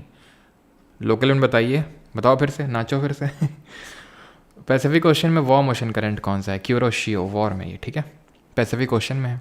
कैनरी तो कोल्ड है, हमबोल्ट कोल्ड है, पैसिफिक में तो है लेकिन कोल्ड है। लैब्राडोर ये आपका अटलांटिक में है और कोल्ड है, ना तो ये पैसिफिक में ना तो ये वार्म है, ये आपका अटलांटिक में कोल्ड है। 39 गल्फ स्ट्रीम कैसा है, वॉर में अभी किया हम लोगों ने। लैब्राडोर कैसा है, कोल्ड है, ठीक है। Which of the following given ocean current is the largest and most powerful surface current on the earth, कौन सा सबसे पावरफुल है, तो ये सरकम पोलर करंट है अंटार्कटिक, जो नीचे नहीं दिखा रहे थे आपको ऐसे लंबा लंबा जा रहा था। क्यों सबसे बड़ा करंट है, क्योंकि कोई डिफ्लेक्शन नहीं मिलता, लैंड मास कम है ना सदर्न हेमिस्फीयर में, इसलिए। इसमें से कोल्ड कौन सा है, जल्दी जल्दी करो। फ्लोरिडा तो पड़े ही थे, नॉर्वे तो गर्म होता है, इरमेंगर है, फिर कैलिफोर्निया। सी से कैलिफोर्निया और सी से कोल्ड। कैलिफोर्निया में ही तो हो रहा था कौन सा, वर्ल्ड कप गोल्फ का। Where do warm ocean current move, warm ocean current कहाँ मूव करते हैं, ये मूव करते हैं from equator towards poles, option number C. Rhythmic rise and fall of ocean water twice a day, इसको क्या बोलते हैं, फॉल बोलते हैं, टाइड बोलते हैं, वेव बोलते हैं, फिर करंट बोलते हैं। Rhythmic rise and fall. Book batch next week से शेड्यूल होगा, अच्छा ठीक है। बुक भाई आपके बुक स्टॉल पे मिलेगी। अब बुक स्टॉल वाले को तो मैं नहीं बोल सकता हूँ ना कि हमारे बैच का लड़का आएगा तो उसको मतलब फ्री देना है, उसको थोड़ी ना पता है कि कौन मतलब है, तो आपके नियरेस्ट बुक स्टॉल पे अवेलेबल करवाई जाएगी, ठीक है। तो यहाँ पे सही आंसर क्या होगा, राइज एंड, वो ऐप में नहीं मिलेगी। तो ये होता है टाइड, ये नहीं कि सीधा ओशन करंट टॉपिक चल रहा है तो करंट मार दिए, ठीक है। जरा बताओ कि वो कौन सी टाइड होती है जिसमें कि तीनों स्ट्रेट लाइन पे होते हैं, यानी कि अर्थ, सन और मून, और उस केस में हाई टाइड बहुत हाई और लो टाइड बहुत लो होती है। फॉल क्या होता है, तो मैंने बताया था जब पानी गिरता है, ठीक है, यानी हाई टाइड से लो टाइड जाता है तो उसको फॉल बोलते हैं। जब पानी चढ़ता है तो उसको एब बोलते हैं, ठीक है, एब और फॉल, ठीक है। तो इसको बोलते हैं स्प्रिंग टाइड। और जब तीनों 90 डिग्री पे होते हैं तो हाई टाइड उतनी हाई, लो टाइड उतनी लो नहीं होती, इसको बोलते हैं नीप टाइड। लघु ज्वार, दीर्घ ज्वार, ठीक है, दीर्घ और लघु खत्म हो गया, दीर्घ लघु। यहाँ भी कुछ क्वेश्चन अगर होंगे तो देख लेते हैं, वैसे तो कोई अपन पढ़े नहीं ना, इसलिए नहीं, ये भी सब कुछ नहीं पढ़े हैं, इसलिए देख लेते हैं कुछ अगर क्वेश्चन होगा तो। कोई अपन पढ़ाए नहीं आपको।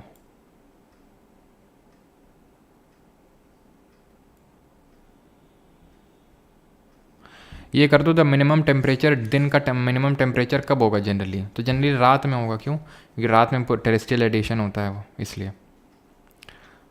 पढ़ाया नहीं है, डिफर कभी नहीं पढ़ाई है। Polar easterlies are which kind of winds, polar easterlies जो हैं ये किस तरह की विंड है, जरा बताइए। सीजनल विंड है, परमानेंट है, सी स्टॉर्म है, फिर लोकल विंड है।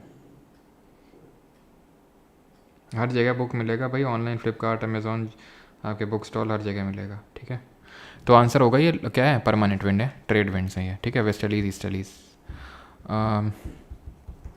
यही नहीं करना है अभी आपको। विच of the following is a local wind, इनमें से लोकल विंड कौन सी है। अपनी दिनचर्या शेयर करिए। दिनचर्या यार क्या शेयर करें, कभी कभी दिनचर्या बिगड़ जाती है एकदम। निट्टो भी नहीं हुआ क्या सर, निट्टो भी नहीं हुआ क्या सर, आरती गुप्ता। हाँ आरती जी, निट्टो संडे को होगा, संडे को होगा निट्टो, ठीक है। संडे के दिन होगा। सैटरडे के दिन आई थिंक दशहरा है, तो फिर थोड़ा सा मुश्किल हो जाएगा, बिकॉज दशहरे के दिन गांव जाना होता है। मतलब ये नहीं कि मैं मतलब जाऊंगा ही, लेकिन क्योंकि जाना पड़ता है, ज़बरदस्ती होती है, मतलब समझ रहे हैं ना आप कि जाना पड़ेगा, मजबूरी है, तो ये है थोड़ा सा। बाकी उस दिन नहीं होगी। फिर निट्टो में संडे के दिन थोड़ा बड़ा लेक्चर कर लेंगे, 20 क्वेश्चन रहते हैं तो 30 कर लेंगे वहाँ पे, ठीक है। तो लोकल विंड कौन सी है, लू है। वेस्टर्लीज और ईस्टर्लीज क्या है, परमानेंट विंड है हमारी, ठीक है, ट्रेड विंड्स हैं।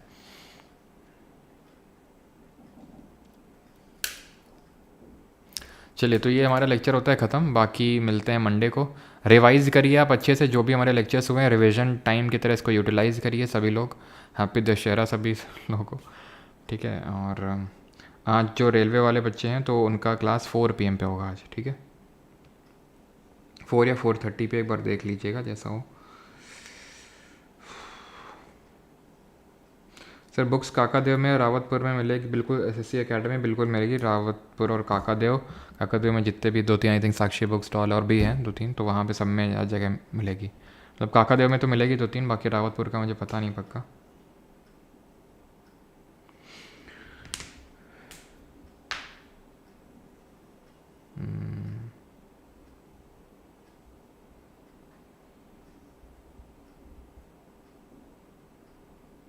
सर आइसोबार वर्टिकली नहीं हो सकते क्योंकि प्रेशर डिफरेंट हो जाएगा।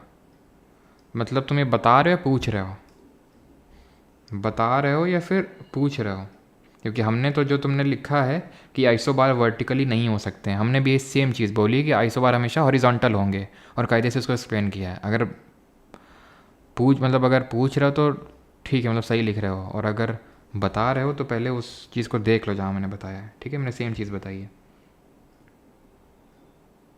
बुक वाराणसी मिलेगी, हर जगह मिलेगी, वेस्ट बंगाल, राजस्थान, हर जगह। सर जब बिग बैंग एक्सप्लोजन हुआ था तो उसमें सुतली बम आप ही ने रखा था ना? हाँ। बुक रीवा में मिलेगी। हाँ, कोशिश है कि मोस्टली बुक स्टॉल पे अवेलेबल करवा दी जाए, जितनी भी India across India book stalls हैं सब में। थैंक यू सभी को, धन्यवाद। मिलते हैं अब मिलेंगे हम लोग मंडे के दिन सुबह 10 बजे। तो आपको रिवीजन करना है अच्छे से, और हम स्टार्ट करेंगे अभी इंडियन ज्योग्राफी से मंडे के दिन। ऑलराइट, थैंक यू, धन्यवाद सभी को, थैंक यू। और जो लोग बैच में एनरोल करना चाहते हो तो वो कर सकते हैं, परमार एकेडमी एप्लीकेशन है, वहाँ से एनरोल कर सकते हैं। ठीक है, नवरात्रि तक मैं प्राइस उतना ही रहने दे रहा हूँ, नहीं फिर बाद में बढ़ जाएगा। गोरखपुर के में मिलेगा बुक, बिल्कुल मिलेगा गोरखपुर में। कहाँ पे? एक सेकेंड,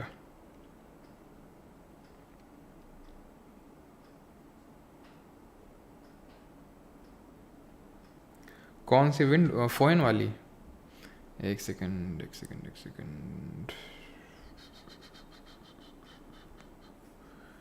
फोन वाली, फोन कहाँ गई?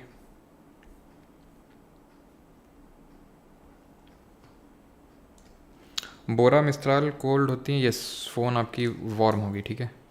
ये काइंड ऑफ चिनूक है, स्नो हीटर की तरह ही है, ठीक है। ये थोड़ा सा करेक्ट कर लीजिएगा, फ़ोन आपकी वार्म विंड है, इसकी तरह है। जो आपकी चिनूक होती है उसी की तरह ये भी आल्प्स माउंटेन के जो बर्फ़ है उसको खा जाता है ये, ठीक है। तो फ़ोन आपकी वार्म है, यस। बाकी तो मैंने आपको आई थिंक बता दी हैं सारी। ऑलराइट, ठीक है। आपके हिंदी नोट्स डिटेल में मिलेंगे, यस, डिटेल में ही मिलेंगे। लखनऊ में भी मिलेगी बुक, यस। दरभंगा मिलेगी, भाई मिलेगी। अब मुझे इतना तो नहीं पता है जो पब्लिशर हैं किताब के, तो जहाँ जहाँ उनका कांटेक्ट होगा वहाँ वहाँ मिलेगी आपका, ठीक है। और मोस्ट प्रॉब्ली बोल रहे थे हर जगह हैं, तो ठीक है, तभी हमने उन्हीं से बोला है बुक बनाने के लिए। बुक का प्राइस हम नेगोशिएट कर रहे हैं अपनी साइड से कि आपके लिए कम ही प्राइस पड़े वो, है ना। बाकी बुक स्टॉल वालों पे इतना ज़ोर नहीं होता है, कौन कितने प्रॉफिट पे बेचता है वो थोड़ा सा रहता है। लेकिन हाँ, एक चीज़ है, नेगोशिएशन, जो मुझे बात करके पता चला वो ये है कि नेगोशिएशन ज़रूर किया करो। वो बोल रहा था कि बुक पब्लिशर वाला कि जो नेगोशिएट करते हैं वो थोड़ा कम में उनको देते हैं, नहीं तो फिर। और ये भी बात बोल रहा था, इंग्लिश मीडियम वाले बच्चों को ज़्यादा रेट रखते हैं हम लोग, और हिंदी वालों को कम रेट रखते हैं। तो नेगोशिएट किया करो तुम लोग, है ना। चलो भाई, थैंक यू सभी को, धन्यवाद। हाँ, इंदौर मिलेगी। सीजीएल मेंस के लिए करंट अफेयर्स का क्या करूँ? एस्पिरेंट हम बताएंगे सीजीएल मेंस के लिए क्या कैसे करना है ना, करंट अफेयर्स का। अभी आपको करंट अफेयर पर फोकस नहीं करना है, हिस्ट्री, ज्योग्राफी, पॉलिटी इन्हीं पे अच्छे से फोकस करिए। करंट अफेयर्स का मैं बताऊँगा, उतना फोकस अभी नहीं करना है उस पर, ठीक है। थैंक